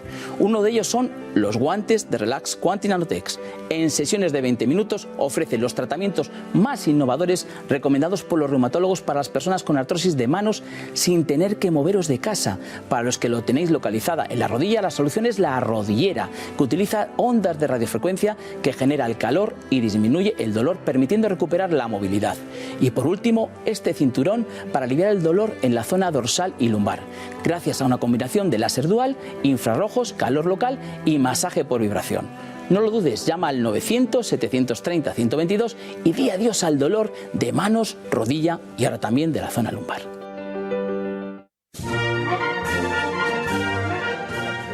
Estamos de vuelta, gato de viernes, gato de húsares, a nuestras espaldas los húsares de nuestro padrino Augusto Ferrer Dalmau. Fuerte abrazo. Sobre la mesa los húsares, bueno, los húsares sí, de todo, en fin, el batallón de la madrina Paz. Como Pedro Cobo es nuevo aquí, hay que explicar todo esto. Verás, un día a una señora que por eso es madrina del programa, Paz, a la que desde aquí mandamos un beso fortísimo, se le ocurrió mandarnos un húsar de Playmobil para hacer de mascota. Con tanto éxito que un montón de espectadores empezó a mandar todo género de cosas. Un corsario, que fue el de José Félix, de todo género. Cada vez que alguien mandaba 3, 4, 5, a la madrina decía, pues yo también, y nos mandó un legionario. Ahora mismo tenemos un húsar alado que nos ha mandado un espectador de Katowice, Polonia, desde aquí, fuerte abrazo, un dragón de cuera y un ascari africano de Ignacio Brach, argentino, los soldados de los tercios de José Luis, un dragón de Almansa, otro húsar de Paz, Guardia Civil, Isabel la Católica, un don Pelayo customizado y sumergido en la pila de agua bendita de la Basílica de Covadonga por Randy Cuevas, la presidenta de Liberum y abogada, un almogávar de la Asociación de Reconstrucción Cultural Teruel de la Frontera, un húsar de Lego de Miguel Sánchez, el Blas de Lezo del juego de estrategia Cartagena de la Sinfonía del Uro, que presentaron aquí, nos dejaron aquí un Blas de Lezo en persona, un carlista, bueno, la Guardia Civil, Brad Falcata, de un espectador, un tipo fantástico de cuera, de Barcelona, el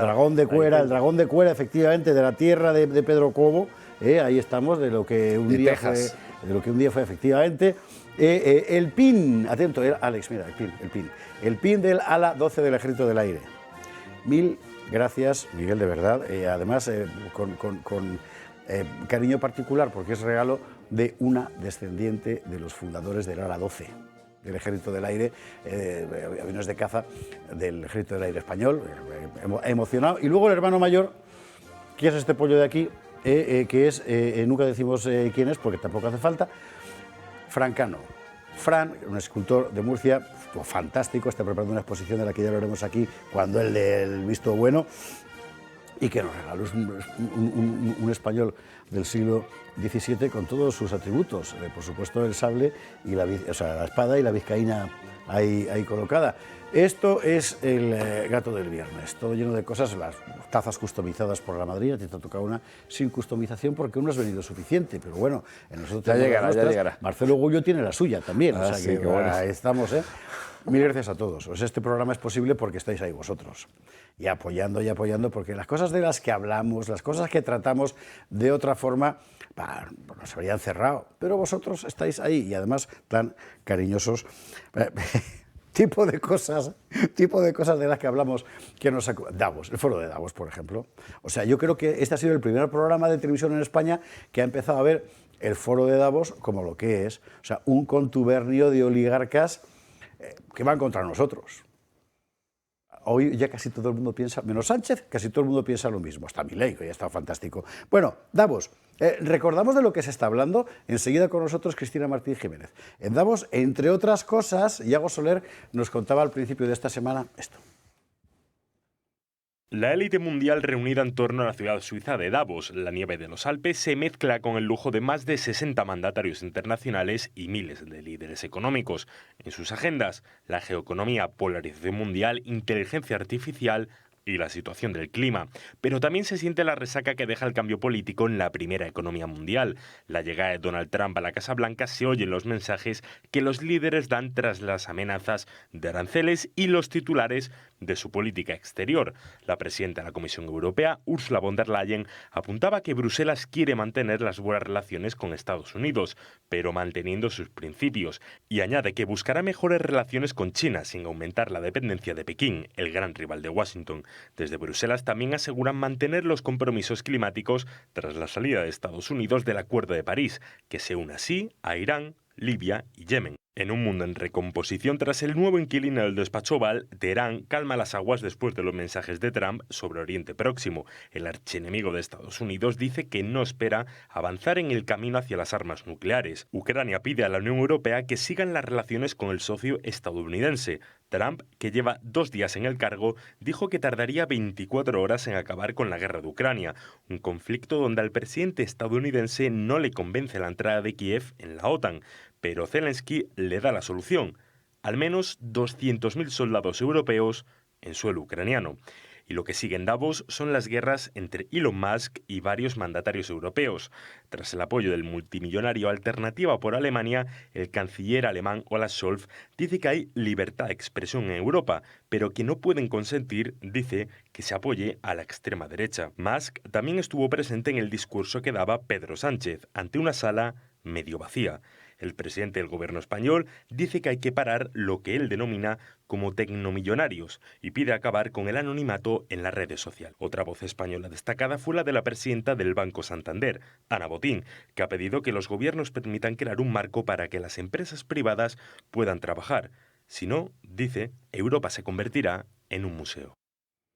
Y hemos sido muy generosos diciendo que la sala con Pedro estaba medio vacía. Sí. En realidad estaba 3/4 partes vacía. Sí. O sea, es una cosa... Bueno, ¿sabe usted cuál es la gran diferencia? El otro día decía Klaus Schwab, me parece que fue ayer, en nuestras manos se fabrica el futuro, decía con ese gesto que tiene de doctor, no de película de James Bond. Pues eso parece que se ha acabado, al menos en ese foro. Y en otros, pues ahí está Cristina Martín Jiménez investigando. Cristina, querida, muy buenas noches, ¿cómo estás? ¿Qué tal? Buenas noches, pues escuchándote y escuchándolos a ellos, todo me resultan declaraciones de un mundo viejo que se cae, que intentan mantener. ¿La mía también? La tuya no. La tuya siempre a la vanguardia de la información. Eso sí, señora. ¿Cómo lo has visto? ¿Cómo lo has visto? ¿Qué balance sacas? ¿Verdad que da la impresión de viejuno de repente? Es decir, que están en otro mundo. De viejuno, y de hecho incluso las expresiones son las que he venido escuchando en las reuniones Bilderberg hace tanto tiempo, ¿no? Esa expresión que ha utilizado Ana Patricia Botín de o Europa se reactiva, nos convertimos en un museo. Eso se dijo en Bilderberg en el año 2010. O inventamos otras cosas, otras fórmulas para hacer política, o Bilderberg se va a convertir en un museo. Entonces, lo que hemos estado viendo esta semana son 2 universos paralelos. Uno, un mundo que nace en la Guerra Fría, porque no olvidemos que el Foro de Davos no fue fundado por Klaus Schwab. Klaus Schwab solamente es una pantalla de la Guerra Fría cultural, de esas instituciones que surgen como el Congreso por la Libertad de Europa o el Club Bilderberg o la bilateral, ¿no? La Comisión Trilateral. Sí, efectivamente, significa... y el Consejo de Relaciones Exteriores, la versión americana del Chatham House y tal, todo eso efectivamente es mundo de la posguerra fría inmediatamente, perdón, de la posguerra mundial, del principio de la Guerra Fría. Efectivamente, toda esa guerra psicológica que crean a Davos, ¿no?, para exponer al mundo la visión de la economía estadounidense. Entonces le dan esa pátina de que son muy inteligentes porque allí van los académicos, van los grandes empresarios, pero estos grandes empresarios, estos grandes académicos, ya se les ha visto la parte trasera. Ya el pueblo, la gente, los críticos, las personas que nos informamos por otros medios, nos damos cuenta de que lo que se dice en Davos ya no se puede sostener. Y le ha dado un golpe fuerte ese otro universo en este mundo paralelo del que hablábamos al principio, que es la llegada de Trump a la presidencia de Estados Unidos. Las dos primeras, bueno, algunas de las primeras órdenes ejecutivas que ha firmado van en contra de lo que se está hablando estos días en Davos. Uno, contra el cambio climático, se ha salido del Acuerdo de París, y contra la Organización Mundial de la Salud. Se ha salido también de esta organización supranacional creada en este universo de la Guerra Fría para transferir las decisiones de las naciones soberanas a instituciones supranacionales, ¿no? Ahí quería yo rascarte precisamente, porque Cristina Martín Jiménez fue de las primeras en alertar sobre el intento de la OMS de suplantar la soberanía de los estados utilizando algo que en principio nadie iba a oponerse, como es la salud. ¿Quién va a oponerse? Alguien que vela por tu salud, ¿verdad?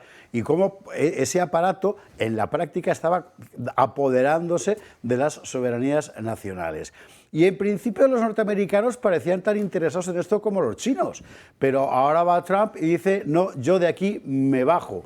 Y esto tiene unas consecuencias extraordinarias. Quiero recordar que España, por el contrario, no solo sigue atada a la OMS, sino que incluso la inverosímil ministra de Sanidad de España forma parte ya del Consejo Rector de la Organización Mundial de la Salud. Esto realmente es un parteaguas del que la gente no es consciente, porque, insisto, en lo de la salud lo sufrimos durante la pandemia, ¿verdad?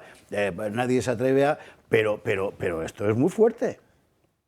Es muy fuerte porque son golpes de Estado encubiertos contra las soberanías nacionales, ¿no?, contra los estados. O sea, viene algo imprevisible, según nos contaban ellos, que va a afectar a la salud, y paran todas, y no solamente nos obligan a pasar por una serie de protocolos médicos, sino que además frenan las empresas, frenan las economías. Esto lo hemos comentado en tu programa en muchas ocasiones.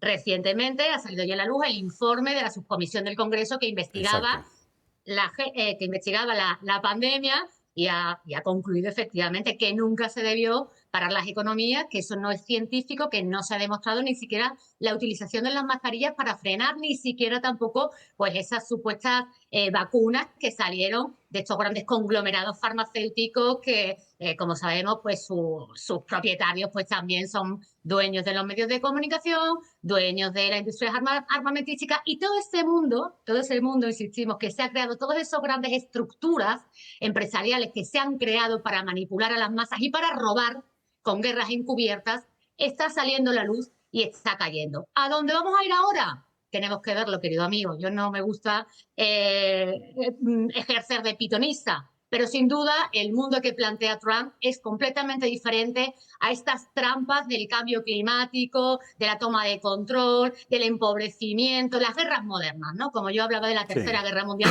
que es la que hemos estado viviendo hasta ahora. ¿En qué andas trabajando ahora? Que se pueda contar.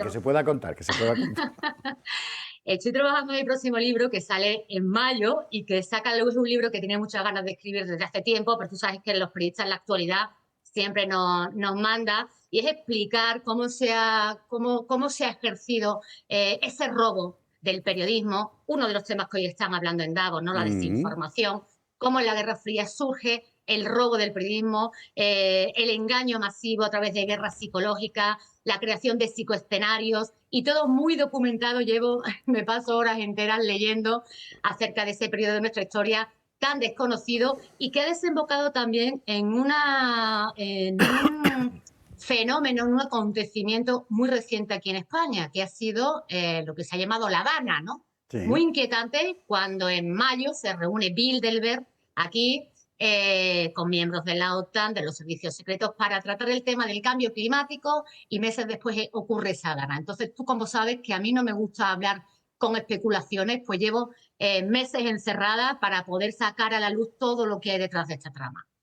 Cristina, mil gracias por estar con nosotros en este programa, en esta semana que se ha visto el mundo de ayer y el mundo de mañana, seguramente, sin que sepamos muy bien cuál es el mundo de hoy. Gracias mil, de verdad, un besazo. Un beso grande. Chao, hasta luego. Adiós. Ay, perdón, que Pedro quería preguntarle, casi, y le he despedido porque estaba pendiente de Fernando López Mirones. ¿Qué le ibas a preguntar? Ya si te contesto yo. Pues, a ver si me puedes contestar, porque es una pregunta trampa. ¿Está Cristina? Sí. Ay, qué bueno. Muy bien. Mira tú, que me había dejado Pedro. Mira qué bien. Vale. Hola, Cristina. Oye, muchísimas felicidades por tu labor, que en Estados Unidos, oye, sería propia para hacer documentales y alguna película. En cambio, como estamos en España, pues ya sabemos, tenemos que estar en YouTube o en canales aquí como El Toro, temiendo, pidiendo a la gente que nos sostenga y demás. Bueno, mi pregunta es la siguiente. Trump va a sacar a Estados Unidos de la OMS. La OMS se ha quejado, ha protestado, tal. Claro, Biden llegó a suministrar casi el 18, casi el 20% del presupuesto de la OMS. ¿Quién crees tú que va a cubrir ese presupuesto? ¿Bill Gates o tú, yo, China, Javier, Pedro y todos los demás españoles vía Sánchez? Bueno, ese presupuesto, si rascas un poquito más, investigas quién financia a la OMS. Ellos tienen documentos, los publican, pero no es fácil acceder a ellos, ¿no? Están en línea, pero no es fácil. Te das cuenta que en realidad no es Biden, que el presupuesto de los estados es minoritario. ¿Quién está detrás? Pues estas grandes empresas, una de las que había destinado muchos fondos a la OMS era obviamente la Fundación Bill y Melinda Gates. Pero es que, ¿quiénes son los propietarios de esa fundación? Pues nos encontramos otra vez a los grandes fondos, que van a estar en todas partes siempre, ¿no? Nos encontramos a BlackRock, State Street, GeoD Capital. Pero claro, estos grandes fondos empiezan a partir de los años 90. Que también funcionan como pantallas para ocultar a las grandes corporaciones estadounidenses. O sea, que son ellas las que estaban financiando a la OMS para realizar esa invasión de los territorios soberanos de otras naciones. Porque Estados Unidos es una maquinaria de guerra después de la Segunda Guerra Mundial.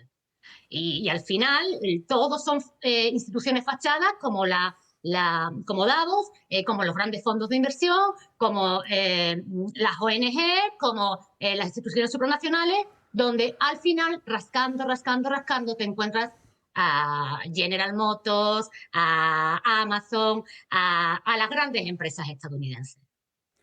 ¿Ahora sí? Ahora sí.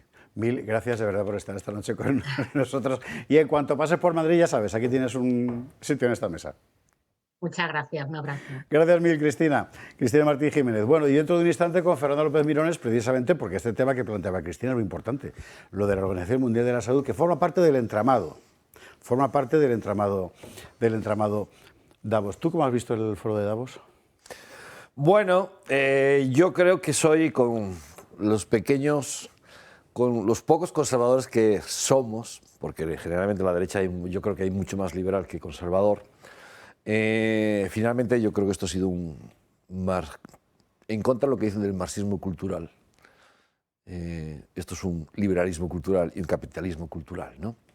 Entonces, en un momento determinado, las grandes empresas les interesó todos estos movimientos, que no los crearon ellos, las recogieron de por aquí y de por allá, que ya sabemos, la Escuela de Frankfurt y una serie de gente, la posmodernidad, que yo, según mi criterio, tiene nada de marxismo, porque de hecho la posmodernidad rompe con los metarrelatos, el marxismo es un metarrelato, la posmodernidad tiene muchos orígenes del liberalismo, el individualismo, el relativismo, aunque se mezclan, ¿no?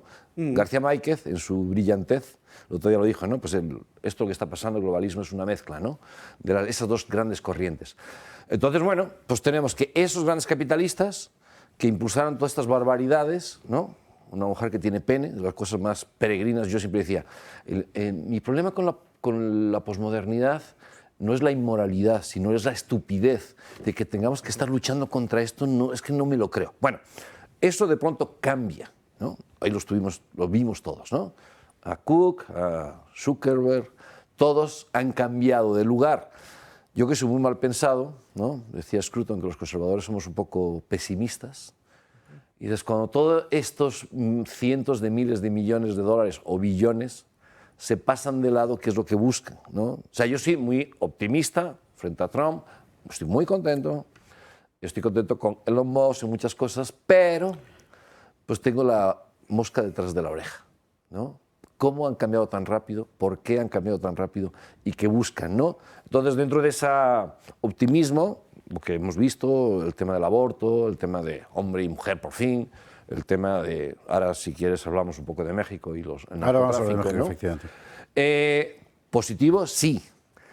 A mí hay un tema que me preocupa, ¿no? Que es uno de los grandes temas de mi estimadísimo Miklos Lucas, ¿no? El transhumanismo. Detrás de todo esto, que no acabamos de entender, por lo menos yo todavía, el tema de por qué el globalismo impulsa el islamismo en Europa y el yihadismo en Oriente Medio, que es uno de mis campos de trabajo de Oriente Medio. O sea, ¿qué hay detrás de eso? Es difícil de entender. Todavía yo, por lo menos, el tema del islamismo y el yihadismo, por qué los globalistas lo mueven, no me queda claro, pero sí queda claro que el transhumanismo es uno de los grandes retos, ¿no? El seréis como dioses.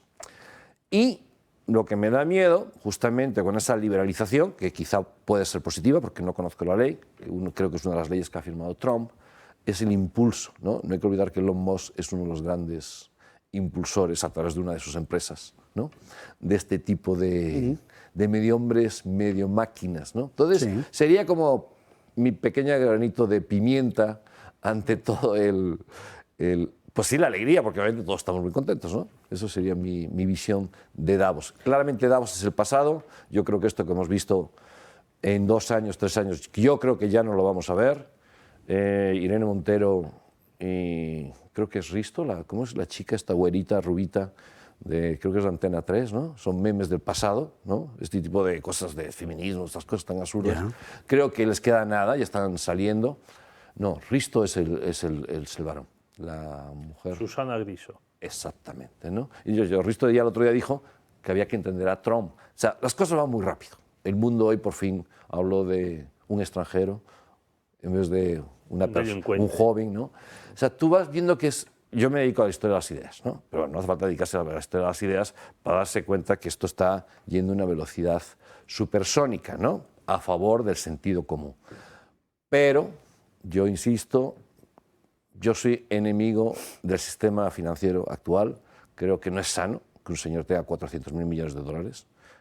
No creo que sea sano para la democracia, para el sentido común, o que otro tenga 200.000 millones. Es decir, el mundo, si queremos ser democráticos, yo creo democráticos con el sentido de la Edad Media, donde el poder estaba muy dividido y muy controlado, sí que podamos volver a la Edad Media, porque no tendría sentido, pero creo que en algún momento... para tener una sociedad un poquito más sana, y ahí estaría de acuerdo, fíjate, con los podemitas, no puede haber tantísimo poder acumulado en 4 o 5 personas, 8 personas, que hoy están aquí y mañana están allá, ¿no?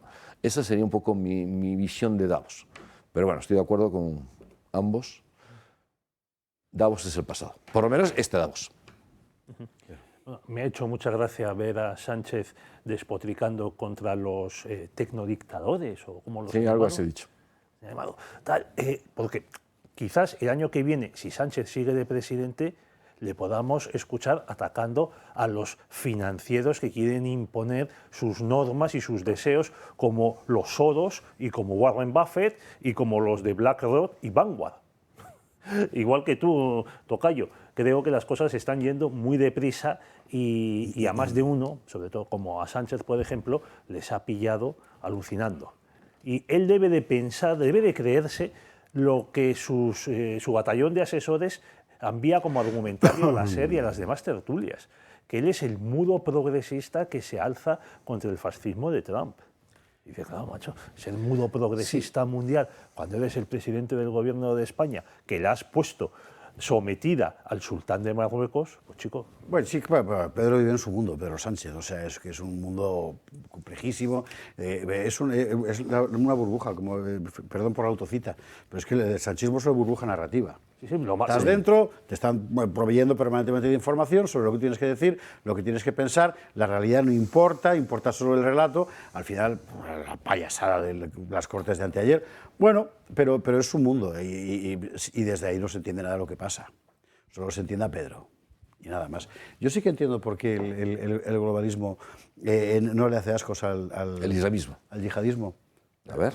Y es que es una fuerza tan disolvente y hace que una civilización que en sí misma, que es el Islam, tiene un fundamento, se deteriore. Forma parte de los fallos estructurales del Islam desde su propio origen. Desde su propio origen, no tiene solución, porque es un problema estructural. Remito a mi libro Historia de la Yihad, donde lo explicaba. Y mira, es lo mismo que cuando Alfonso X el Sabio mandaba a Guzmán el Bueno a encabezar tropas benimerines contra la otra facción de los benimerines a la que también pagaba Alfonso X el Sabio. Es decir, que al final estás provocando deliberadamente enfrentamientos. El yihadismo es una fuerza claramente disolvente. Ha sido de verdad terrible ver a toda la Progrelandia explicar qué viene el nuevo gobierno sirio, todo el mundo que sabe que son unos decapitadores, ¿verdad? Porque tienen la seguridad completa de que ese país ya no va a volver a existir, como no ha vuelto a existir Irak. Sí, pero mi tema, puedo entender eso, mi tema es, ¿piensan que los van a controlar en 20, 40 o 60 años? No, eso... piensan que van a hacer como con África y que va a dejar de existir. Destrozarlos. Sí. Eso es un gran fallo histórico. A mí eso me no tiene ningún parece que sentido. es criminal. No bueno, tiene pero sentido. mientras mantengas las materias primas, o sea, esta gente, yo me acuerdo, no sé si os acordáis, porque claro, yo es que soy mucho más mayor. Había un sociólogo importantísimo en los años 60-70, que era Daniel Bell, ¿no? Daniel Bell, un sociólogo norteamericano. Yo me acuerdo que le entrevisté en Madrid en los años 90, 92 sería, una cosa así, y me dijo una cosa que me dieron ganas de decirle, usted es un cínico, yo no sé cuántos. Y me dijo, si África no se adapta, sencillamente dejará de existir. Pues es que es lo que ha pasado. O sea, África hoy, ¿qué es? Países artificiales, claro, con pueblos que no son pues esos pueblos, porque han mezclado elementos incompatibles en todos ellos, estructuras enteramente fallidas, corrupción a machamartillo, que ¿quién cree usted que pone el dinero? Nosotros. ¿Para qué? Para obtener materias primas, que es lo único que le interesa al orden económico. Entonces has troceado el mundo y ahí tienes un mundo enorme que es el Islam, que objetivamente es un problema, y tal y como está hoy. Y todas las naciones que habían emprendido, yo sé que es un poco impopular decir esto, pero mire usted la realidad, todas las naciones nacidas del viejo Islam que se funde después de la Primera Guerra Mundial, que habían emprendido un camino de modernización nacional, el Egipto de Nasser, el Irak del basismo, la Siria del basismo, la Libia de Gaddafi, etc. Se los han cargado. Están deshechas. Sí. Ya no son naciones. Queda Marruecos, que es el caniche de los Estados Unidos y de Israel, hasta que deje de interesarles. Bueno, ahí no sé si escuchaste la entrevista de Carston a Jeffrey Sachs. Sí, hablando de los... A mí me pareció extraordinaria, que se puede opinar que quizá, pero me parece muy buen análisis, ¿no? Estábamos hablando de la... Perdón por cortar la conversación. Que nos fuimos, ¿no? No, es que está Fernando al otro lado. No. Estábamos hablando, en el contexto de Davos, del final del mundo globalista como lo conocíamos. Parte importantísima, nos lo contaba Cristina Martín, es la cuestión de la Organización Mundial de la Salud, y ella lo vinculaba, y muy vinculado, con el informe de la Cámara de Representantes de Estados Unidos sobre la gestión del coronavirus. Y aquí, cuando ponemos el rótulo, los negacionistas teníamos razón, hay que quitarse el sombrero, o mejor ponérselo a él, con Fernando López Mirones, que fue también uno de los pioneros, que aquí, a él se lo ha quitado, que aquí lo citábamos el otro día. Ahí estamos, efectivamente. ¿Qué tal? Y me lo quito, venga. Bueno, oye, ¿cómo te has quedado cuando has empezado a ir viendo todo lo que iba apareciendo de ese informe del... ostras, vamos a ver, con todo lo... ¿cómo decir?, distante que pueda ser uno respecto a los Estados Unidos, es el único parlamento del mundo que ha fabricado una comisión ex profeso, que ha invitado a todo el mundo y que ha acabado sacando un informe contra todo el discurso oficial. Y me imagino que te habrás quedado más ancho que largo también al leerlo, porque al final era un poco... Yo estoy que no quepo en mí desde el otro día que hicimos una fiesta en casa de un norteamericano en España para verlo en directo como si fuera la gala de los Oscars, con pasarela roja y con todo, porque esto es un auténtico sueño. Ojo, los marmolillos, que yo os llamo marmolillos, que están diciendo, bueno, ya veremos, vale, dejadnos gozar por lo menos unos días de la destrucción del wokismo mundial y de lo mal que lo están pasando. Porque yo solo ver lo mal que lo están pasando y cómo Zuckerberg se arrepiente y cómo están todos allí bailándole el agua a una cosa que no se hubieran creído jamás. Y yo, desde luego, yo lo que soy es fanático de Kennedy. O sea, yo soy... pro Kennedy, y si Kennedy está ahí, yo estoy ahí. Es más, voy a pedir asilo político, a ver si puedo ser español, y además puedo volver allí con los dragones de Cuera, a ver si podemos hacer algo. Pero bueno, voy a dar una conferencia en Texas de hispanidad además, y yo creo que es un momento que hay que dejar que la gente disfrute, porque es que parece que ya estamos... Voy a hacer así como Trump, voy a hacer como él. Mira, no me he puesto, me iba a salir con una gorra de Trump de esas que tienen los flequillos aquí amarillos, pero no la he conseguido a tiempo. A ver, por supuesto, no hay que volverse locos. Cuando nos haga algo que no nos guste, seguiremos luchando y seguiremos trabajando. Pero de momento, este tío, y todo el mundo lo ha visto, es más listo que el hambre. Y a pesar de todo lo que están haciendo, desde luego en las televisiones del movimiento de esta nuestra España, la gente en cuanto lo ha visto en directo ha dicho, oye, pero si no es tan tonto, no está todo el tiempo bailando, ni está todo el tiempo haciendo el ridículo, ni le está haciendo cobras Melanie. No, están viendo realmente otra cosa. Ahora, a mí lo que me preocupa de todo esto, queridos amigos, es qué va a pasar con el Gorrión Supremo, que sabes como yo llamo a Sánchez, el Gorrión Supremo que ahora va de la última reserva de Occidente, con el esfínter multicolor aquí puesto, y claro, ahora que cambia el paradigma, que vamos a volver a ser los últimos de la fila, porque este se quiere hacer el héroe, esto sí que me da bastante miedo, y me da miedo que ofenda como hizo Zapatero. Acordaos de cuando Zapatero se quedó sentado cuando desfilaban las tropas de Estados Unidos. Eso es lo más grave que le puedes hacer a un estadounidense. Entonces, a mí me da miedo que esta gentuza, con la soltura que tienen ofendiendo a la bandera de España y a todo lo que significa España, osen hacer algo parecido con las barras y estrellas. Porque si osan hacer eso, nos van a estigmatizar muchísimo más.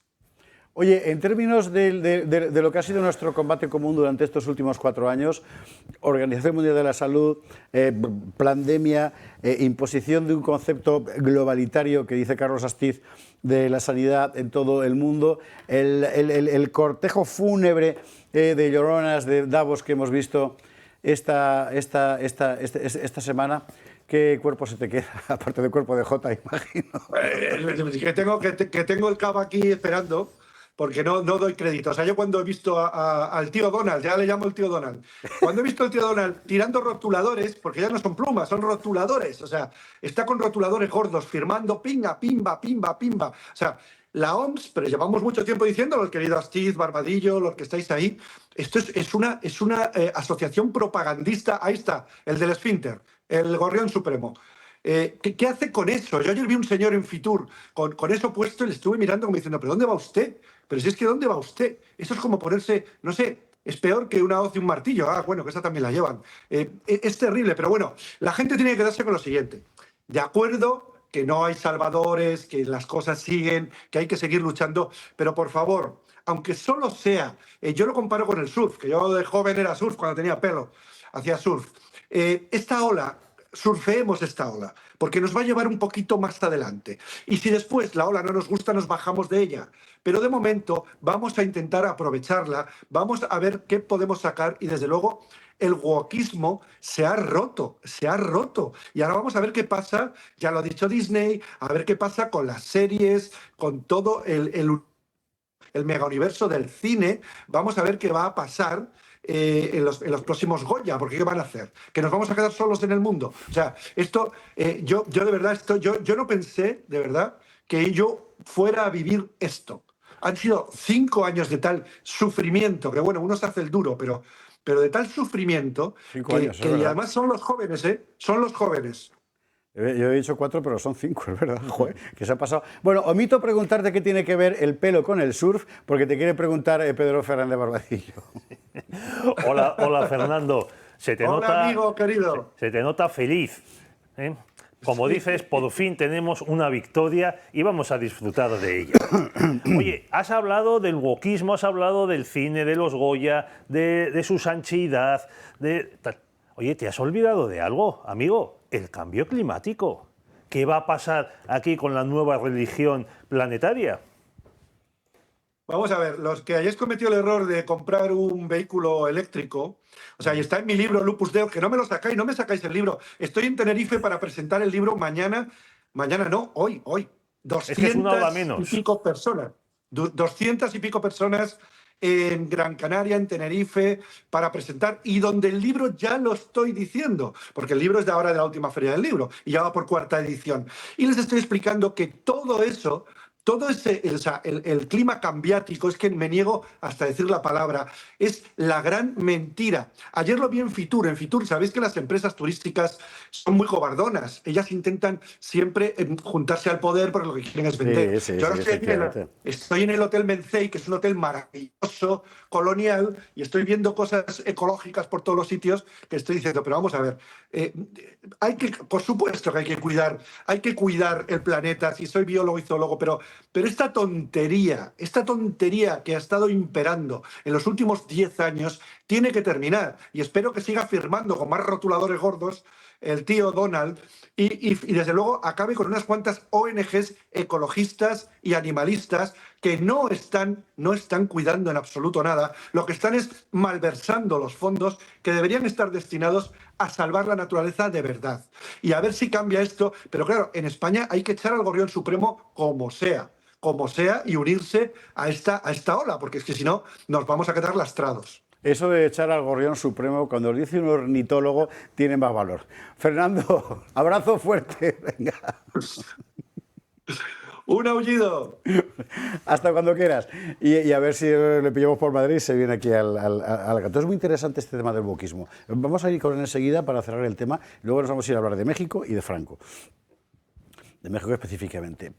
Milei ha pasado por allí. Y está muy bien, porque en realidad ha ido a insultar a los que estaban allí puestos.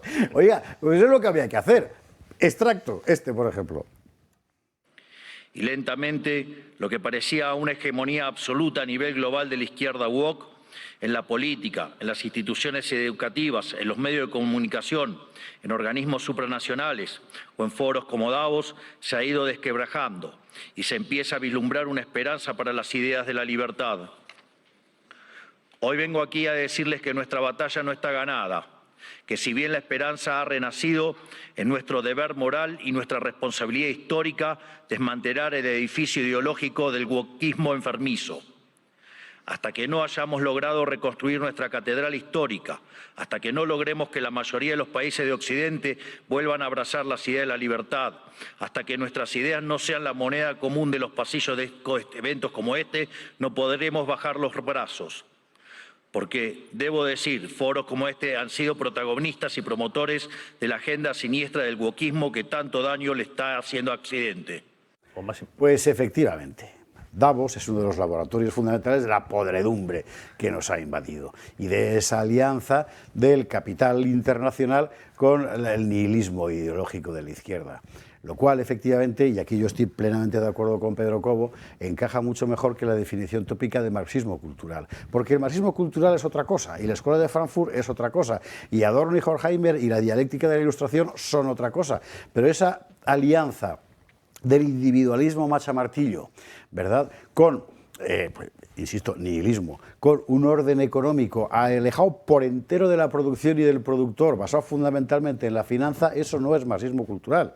Eso es, volviendo a Daniel, perdón, es que lo que tienen los viernes es que me sublevo, pero Volviendo a Daniel Bell, el de las contradicciones culturales del capitalismo, ¿verdad? Que decía que el capitalismo para crecer necesita valores de esfuerzo, sacrificio, ahorro, pero como la sociedad que crea es una sociedad hedonista, de consumo, inevitablemente iba a llegar al final del capitalismo. No, que carajo, se ha reinventado. Y se ha reinventado en esta atmósfera cultural que es la woke. Y es la que ahora se va a hacer puñetas. O sea, el proceso que estamos viviendo es muchísimo más que Trump gane.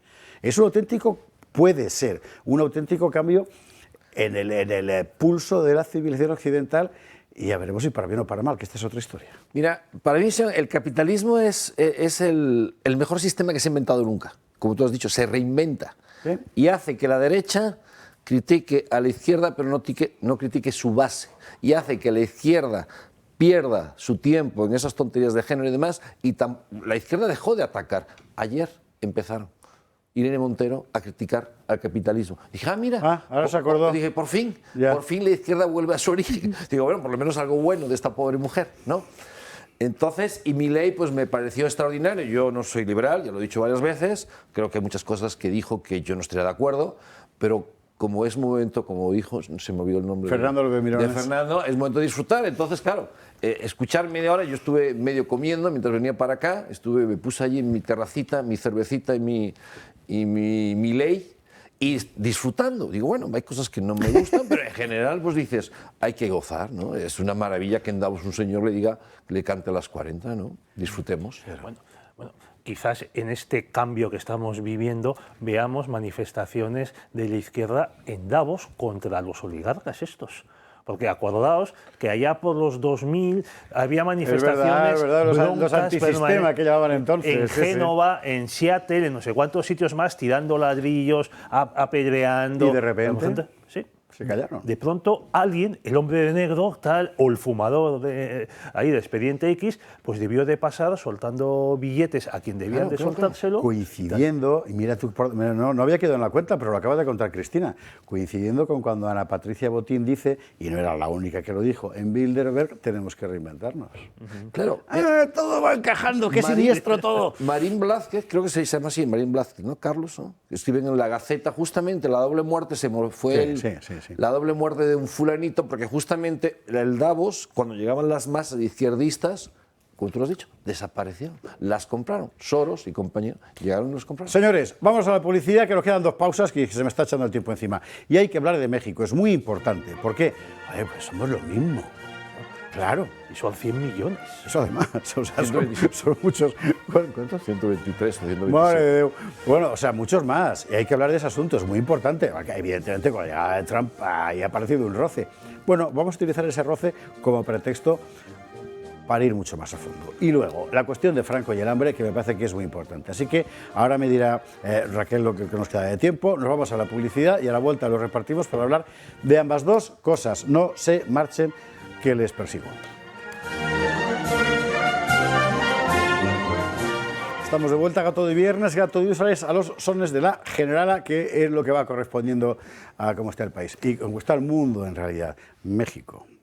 Pues es muy importante. Hemos visto hace unos pocos meses lo que pasaba, como de repente aparecía una presidente allí que empezaba a invocar justo al México que no sobrevivió, porque se lo cargó el otro. El otro no era Hernán Cortés, eran los tlaxcaltecas, cempaltecas, cholultecas y demás, ¿no? Es interesante, aquí explicábamos el otro día hasta qué punto todo el neoindigenismo en realidad es una forma de arrebatarle a un pueblo su identidad real para darle otra que solo el poder puede administrar, con lo cual lo destruyes. Bueno, en fin, ahora entraremos a fondo en esta cuestión porque hay alternativas, que no todo es la señora Chimpum en México, pero lo que digamos que ha puesto en la primera plana de la actualidad a México ha sido la ocurrencia de Trump de cambiarle el nombre al Golfo de México para llamarlo Golfo de América. Claro, o sea, tú dices Golfo de América y estás pensando en Biden. Bueno, él lo ha dicho así. We're going to be changing the name of the Gulf of Mexico to the Gulf of America, which has a beautiful ring that covers a lot of territory. The Gulf of America, what a beautiful name.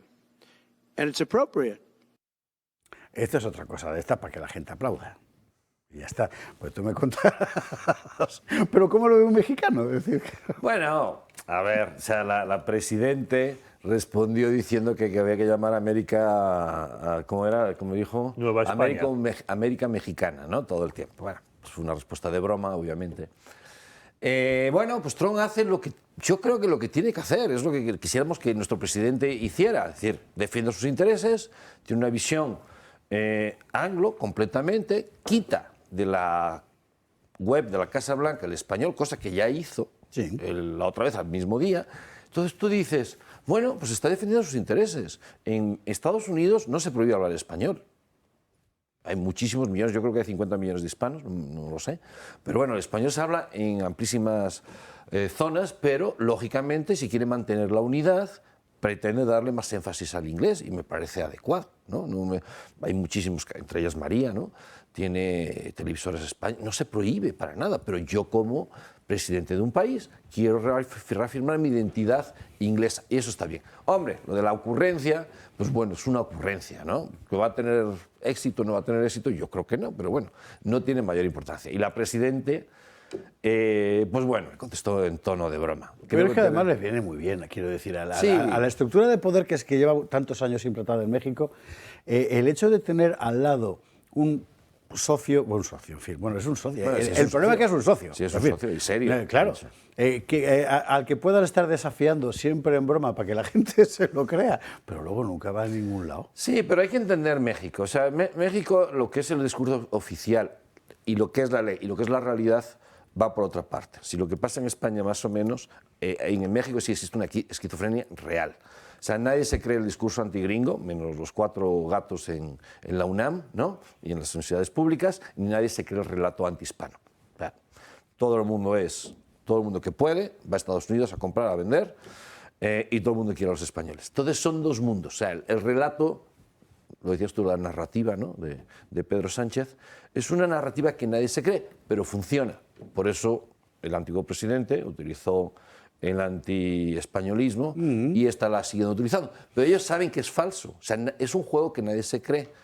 Es como nadie se cree que el policía te va a cobrar la multa, pero él hace el paripé, tú haces el paripé y al final tienes de dos, o pagas la mordida o te vas. Entonces, pero es importante porque en el cobro de mordida el teatro es necesario, porque como tú te quieras saltar el teatro, el policía se enfada.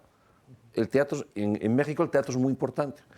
Y creo que tiene su belleza, no lo digo como negativo, sino es esa parte escénica de las relaciones, ¿no? Donde todavía se conserva mucho del barroco, ¿no? Es muy importante. Yo iba a decir precisamente, es estética, es literatura. Sí. Y además está muy bien porque ¿sabe usted cuál es la diferencia entre un mundo en el que tratas de disimular la mordida y otro en el que no disimulas?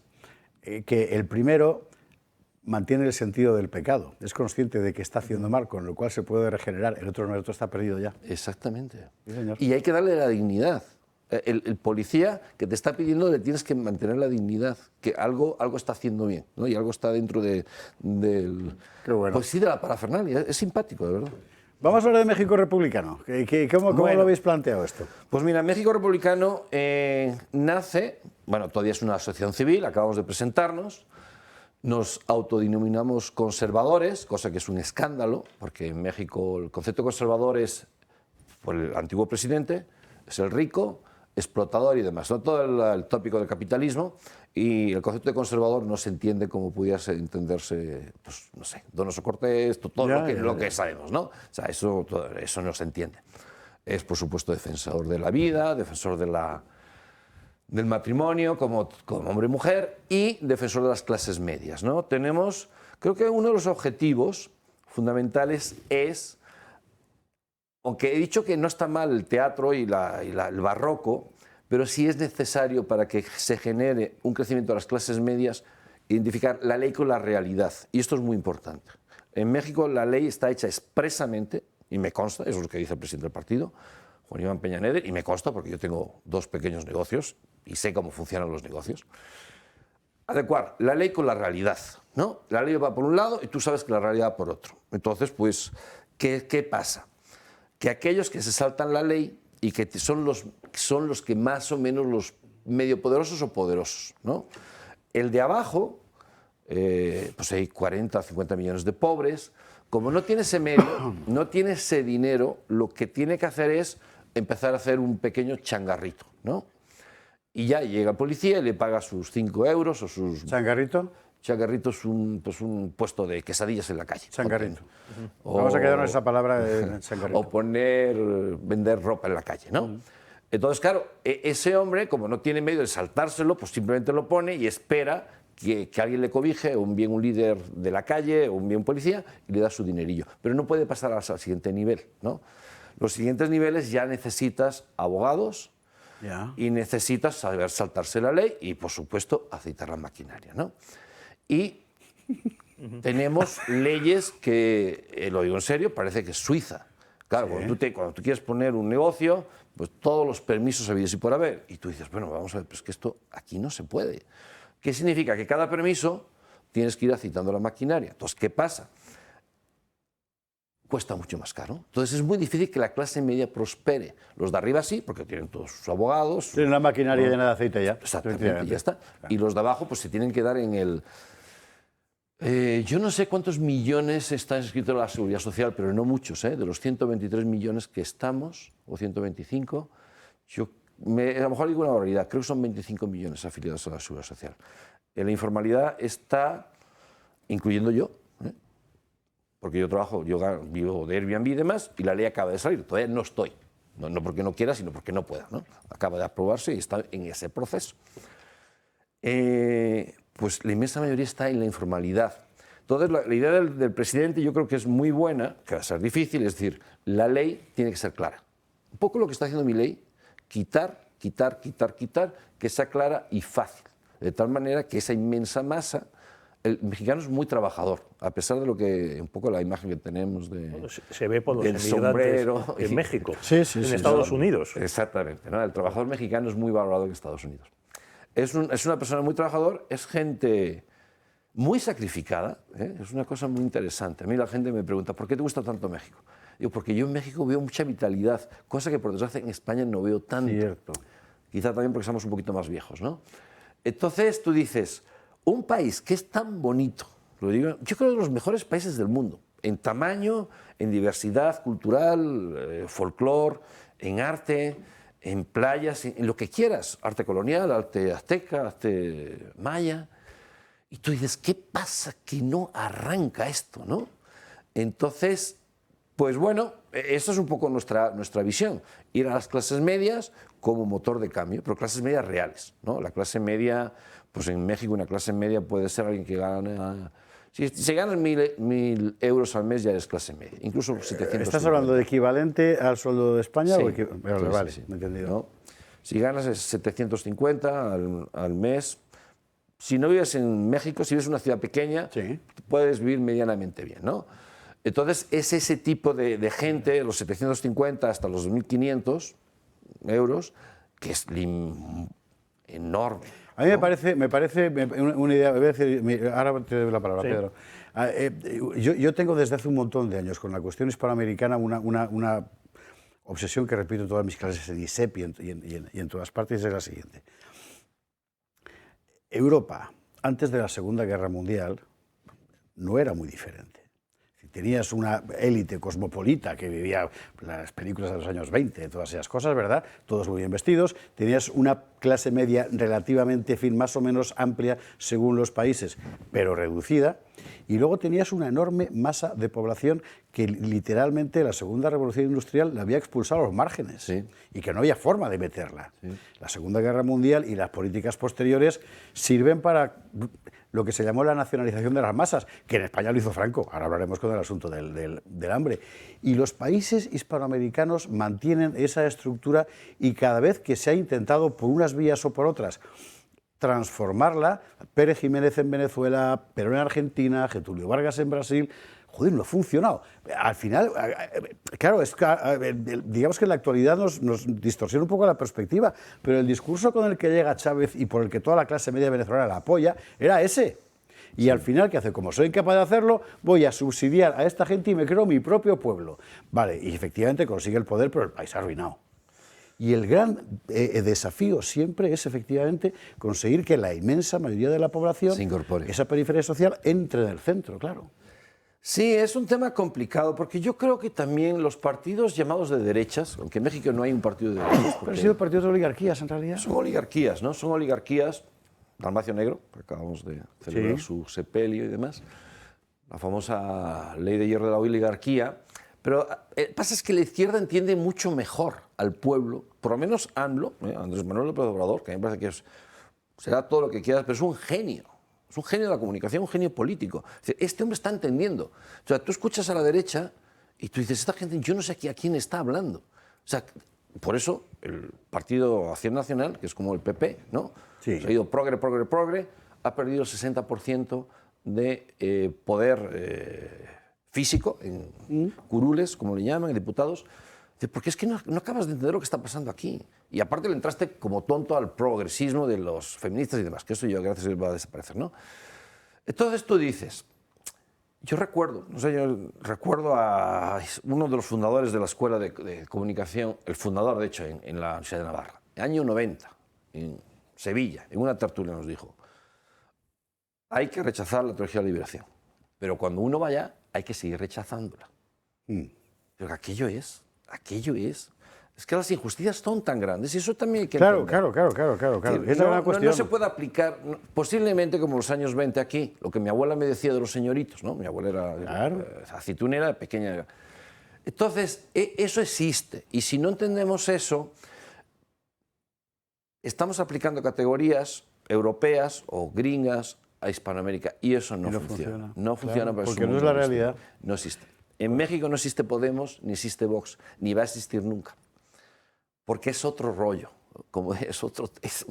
Y a la hora de hacer el partido, ¿no? Que nosotros, hay 27, a la hora de hacer el partido, nosotros no vamos a usar apenas el tema ideológico, aunque no usemos esa palabra. ¿Por qué?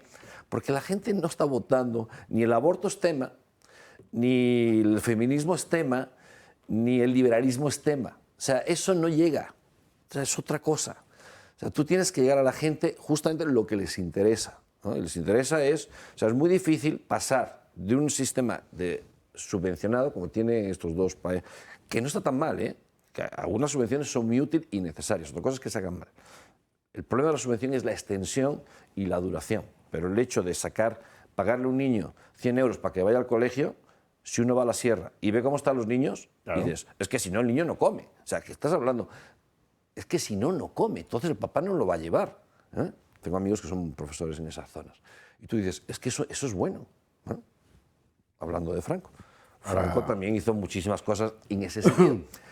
Volviendo un poco al tema, es decir, hay que ser muy astuto. Para quitarle a la izquierda actual el poder no va a ser fácil, especialmente en México, porque económicamente AMLO tampoco fue tan malo.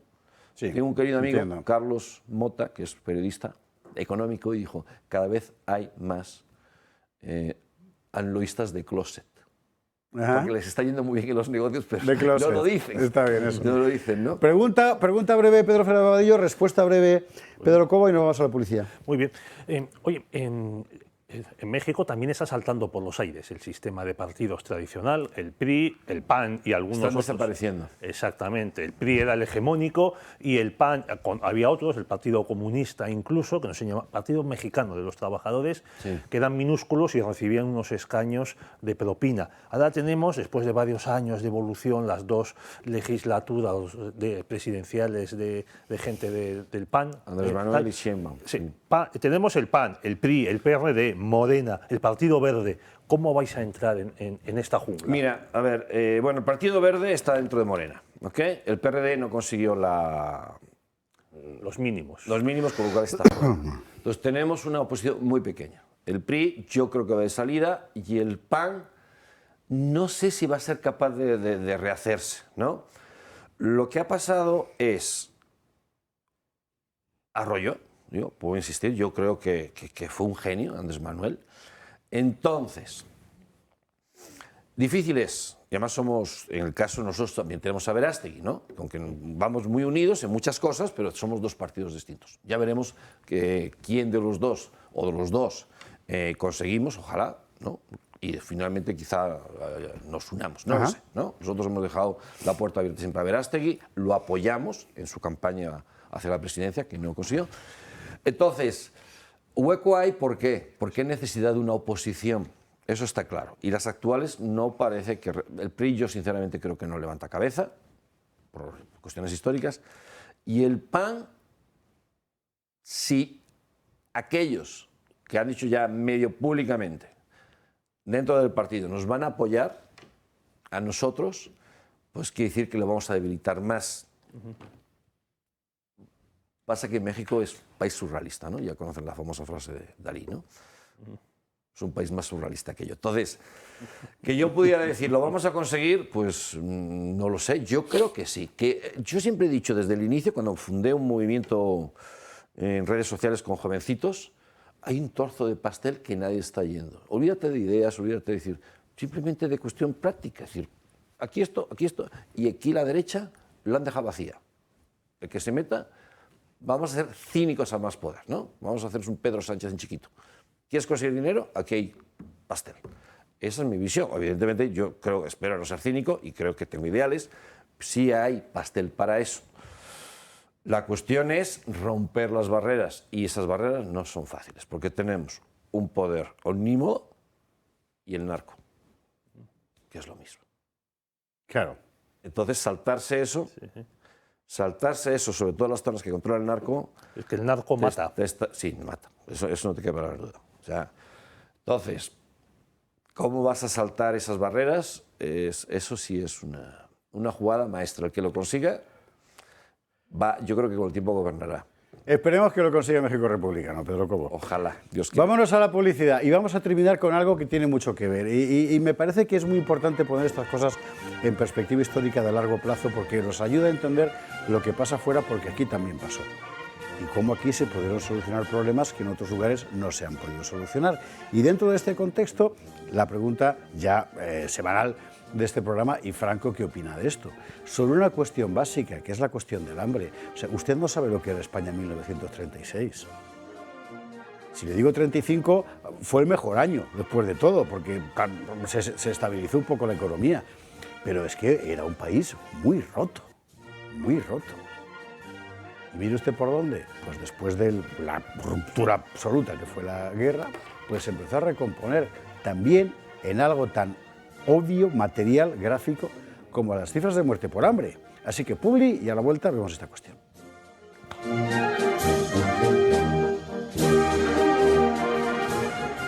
Bueno, a lo mejor nos da tiempo a hablar de Elon Musk, que ya sabe usted, el movimiento Mi corazón es vuestro. Bueno, pero de Franco hay que hablar. Además, es que es una de las polémicas habituales, y como aquí estamos fundamentalmente para, obedeciendo fielmente a las consignas de nuestro presidente del gobierno, celebrar, conmemorar los 50 años de la muerte de Franco, pues vamos a recordar cuestiones, por ejemplo, económicas, que son cuestiones que se plantean habitualmente pues en redes, en las discusiones de la gente, en lo que te dice la gente más joven, porque es cosa que ha mamado de su profesor que no vivió el franquismo, etcétera, ¿no? Por ejemplo, que es que con Franco los españoles se morían de hambre, aún peor, que Franco mató de hambre a los españoles. Y este tema del hambre es muy importante, porque es verdad que el hambre era un problema urgente en España antes de la guerra civil. ¿O no es verdad, Pedro Sánchez? Pedro Sánchez. ¡Ay, Dios mío! ¿Pero qué te ¡Ay, he Dios hecho? mío! Es la hora, pero algo ha pasado aquí terrorífico. Joder, la culpa es de Raquel, que me está hablando por este lado. Pedro Fernández Barbadillo. Bueno, te disculpo, porque hoy Vale. es viernes. No, joder. A ver, en España había hambre. En España el hambre empieza a ser un problema a partir de las desamortizaciones liberales, Sí, señor. que se cargan los bienes comunales que dependían de los conventos, las iglesias, los ayuntamientos, la tierra sale a subasta y entonces se aplican las políticas liberales crueles que se habían aplicado en Inglaterra, en Escocia, en los siglos anteriores. Que son esas desamortizaciones que a nosotros nos enseñaban en el cole, que habían sido muy buenas porque los liberales, siempre generosos, repartieron para que los campesinos pudieran tener acceso a la propiedad, ¿verdad? Mentira cochina. Eran lotes tan grandes que ningún campesino podía comprar esas tierras. Lo compró la burguesía de Madrid y de otros lugares. Y la gente, que era muy pobre, pero allí tenía donde comer, donde llevar el ganado, donde sacar madera, no pudo ya hacerlo. Es que eran tierras... Nace el problema terrible de los jornaleros. Es que eran tierras comunales, donde, como dices, se llevaba el ganado y se pagaba o al ayuntamiento o al convento una cantidad simbólica, muy poco. Y entonces, bueno, pues se tiraba con eso. A partir de ese momento, de esa privatización de las tierras, pues es la explotación pura y dura. Se empieza, por ejemplo, se destruyen los montes de los monegros y demás, y muchas más zonas. Los monegros, efectivamente, que se llaman así porque era un bosque de sabinas. Los troncos son negros. El mayor robledal mediterráneo de Europa estaba en Ciudad Real. Se taló entero para hacer carbón para la industria. O sea, eso fueron las desamortizaciones. Y un montón de gente que era muy pobre, pero que no se moría de hambre porque podía vivir de eso, siguió siendo muy pobre y además sin nada para comer. Y muchos de ellos tuvieron que emigrar a las capitales, a América, o quedarse y trabajar por la comida. Es decir, entrado el siglo XX, en lugares de España como la Galicia interior, Extremadura, sobre todo la provincia de Badajoz, y la Baja Andalucía, Almería también, por ejemplo, eran lugares donde se pasaba hambre.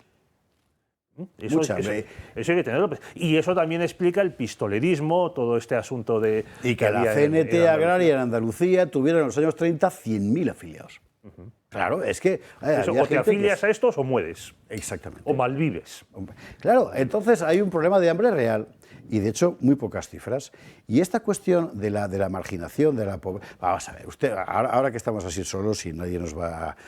¿Usted por qué cree que José Antonio Primo de Rivera, del linaje señorito por antonomasia... Y de Jerez. Y de Jerez, era partidario de la reforma agraria? Porque era una evidencia que había que hacerla. Pero no había que hacerla como lo dijeron los animales de la... Con perdón, del gobierno nacional, que fue un desastre. Además, sin financiar y, en fin, bueno. Pero era un problema real, claro. Y además sin registros. Cosa, por cierto, que poca gente no sabe, pero es que en España en los años 30 no había DNI. Eso es una cosa que se inventa Franco después de la guerra, lo que está usted oyendo. No había DNI. O sea, tú podías vivir perfectamente toda tu vida sin tener un documento de identidad. Si tienes que hacer algún contrato o lo que fuera, te ibas al ayuntamiento, te hacían una fe de vida, pero no. Es decir, los censos valen lo que valen. Y las muertes por hambre en la España de antes de la Guerra Civil eran un problema real. Pues sí, era un problema real, agravado porque la lucha política, no de derechas contra izquierdas, sino dentro de las izquierdas, entre la CNT y la Federación de Trabajadores del Campo, de la Federación de Trabajadores de la Tierra, de UGT, por ver quién se quedaba con el mayor número de afiliados, se llegaban a tiroteos, a palizas, incluso se llegaba a quemar cosechas. Exacto. O sea, en un país que se pasaba hambre, parte del país, se quemaban cosechas como método de acción política, como método de terrorismo. Bueno, a partir de la instauración del franquismo, sobre todo por todo el país, en el año 39, pues se sigue manteniendo este problema del hambre, porque claro, la guerra lo había destruido. Vamos a ver las cifras. Muy bien. Cifras de Pedro Fernández Barbadillo en su libro Eternamente Franco. Eso es de tu libro este, ¿no? Sí. Vamos a verlas. Estas son las cifras de fallecimientos por hambre en la España de la inmediata posguerra. Ahí se produce una subida en el año 41 y es por el bloqueo por parte de los británicos con la ayuda de los norteamericanos o de suministro, entre otros, no solo de trigo, sino también de abonos químicos, que España siempre ha necesitado abonos químicos. Y trato de Chile, me acuerdo yo cuando era pequeño de los anuncios aquellos. Sí. Y esa medida fue como presión política. Luego se abrió la mano, volvieron a llegar los barcos de suministros, el trigo de Argentina, que se pagó también, como aquí lo hemos hablado con Marcelo, y se ve que baja esta mortandad por hambre hasta el punto de que ya en los años 50 desaparece. Desaparece por varios motivos: reforma agraria, Servicio Nacional del Trigo, creado en el Bando Nacional del año 38 por Pedro González Bueno, uno de los ministros neofalangistas, porque era un señor de derecha, le pilla la guerra, y claro, dentro de todo ese entusiasmo y demás, pues se hace falangista. Varias cosas que hay que puntualizar. Primero, efectivamente, esa cifra terrorífica de muertes a partir del bloqueo extranjero. Para los más jóvenes, que estéis acostumbrados a oír la palabra peronista como una especie de insulto. Gracias a Perón, aquí mucha gente sobrevivió, porque fueron los únicos que trajeron aquí trigo y carne. Eso es así, y es la España de la época. Y era una cosa muy divertida ver las fotografías de Evita como era ella, ¿verdad? Sí. De Juncal. Sí, con joyas. Al lado de la familia de Franco, que era una cosa muy austera, así, pero bueno, eso. En la España de la época, en las familias populares, una de las frases comunes era: eres más guapo que un Perón. Por ejemplo, ¿usted sabe por qué conservas Perón? Estos que se anuncian aquí en esta casa, que son maravillosos, de la zona de Tudela y tal, se llaman así. No es el nombre real, es el mote que le pusieron al niño, ya mayor, cuando era pequeño, por lo guapo que era. Es así, porque en la España de la época Perón fue salvífico. Bueno, y entonces vamos a volver a ver las cifras, por favor, la recuperación, que además es aceleradísima, porque esas cifras, si yo no recuerdo mal del libro de Pío Moa de Años de Hierro, esas cifras que tú colocas aquí, en los años previos de la guerra, eran prácticamente las mismas, 500, 600 muertos todos los años de la guerra. Eran las mismas, ten en cuenta que, por ejemplo, había muchísima subalimentación, se comía lo que se podía, se comía pues algarrobas, y además, ya sé que esto suena sorprendente, pero es que en lugares como Ciudad Real y Badajoz, en los pueblos del interior, había 3 o 4 comidas que se podían hacer, 3 o 4 alimentos que se cocinaban una y otra vez y una y otra vez. Absolutamente. Y entonces, pues muy poco nutritivo, una comida que además pues podías ir pues tener taras, deficiencias, por ejemplo, el asunto que es otro caso, el asunto de las urdes. ¿Por qué de las urdes sale tanto enfermo de bocio? Porque las aguas de allí era lo que transmitían, porque no había depuración, no había o sea, el Estado fuera de las capitales de provincias apenas existía, que es una cosa que mucha gente no entiende respecto a lo de la alimentación. Yo, y tengo 61 años para 62, o sea que, en fin, que yo he nacido ya en la época, pero lo he vivido con mi abuela, mi tía abuela y tal, en el pueblo, el chocolate de algarrobas, o sea, sí. Y todavía lo hacían ya como juego en realidad, porque claro, ya se podía comprar chocolate normal. Y lo que decía la gente del pueblo, por la mañana pan y cebolla, para comer olla, y por la noche si no hay olla, pues otra vez pan y cebolla. ¿Y la olla qué era? Lo que está contando Pedro, o sea, las obras todas metidas en un puchero, que la vida era muy complicada. Y eso justamente es lo que me llama la atención, que no se subraye suficientemente, y al contrario, me llama la atención por parte de la izquierda, que quiera incidir ahí, porque el progreso objetivo, a partir del momento en el que hay, subrayo, un Estado eficiente, que es la gran cuestión, claro, es formidable. Bueno, y luego está también la sección femenina, que moviliza, tenía como más de 500.000 mujeres afiliadas al terminar la guerra, y muchas de estas mujeres iban a los pueblos a enseñar a otras mujeres clases de cocina. Está el famoso libro de recetas de la sección femenina, que en casa lo tenemos también. Todo el mundo, y yo creo que todas las casas españolas lo tienen o lo han tenido. No, déjate de José Andrés y de Puñetas Boque, o sea, cocina es eso. Les enseñaban también a las mujeres estas de la sección femenina, que eran de ciudades, incluso de familias bien, enseñaban a otras mujeres pobres nociones básicas de higiene. De higiene, esto es fundamental. ¿Usted sabe cuántas enfermedades infantiles había por una costumbre que ahora nos parecería horrorosa, que era que las madres morrearan a los niños en la boca? Es para no creérselo, pero hay que ver los médicos lo que te cuentan de la época. Y entonces había que enseñarle a las madres que de sus bocas normalmente enfermas no convenía que besaran en la boca a sus hijos, porque les transmitían todo género de bacterias. Es que hay que... Bueno, ¿y sabe usted qué pasa? Pues que esto que aquí estamos contando, aquí, así, en Francia, en Alemania o en Italia, ya no lo cuento en Grecia o en Polonia, era exactamente igual. Porque hay que poner la Europa de su contexto en la España de su contexto.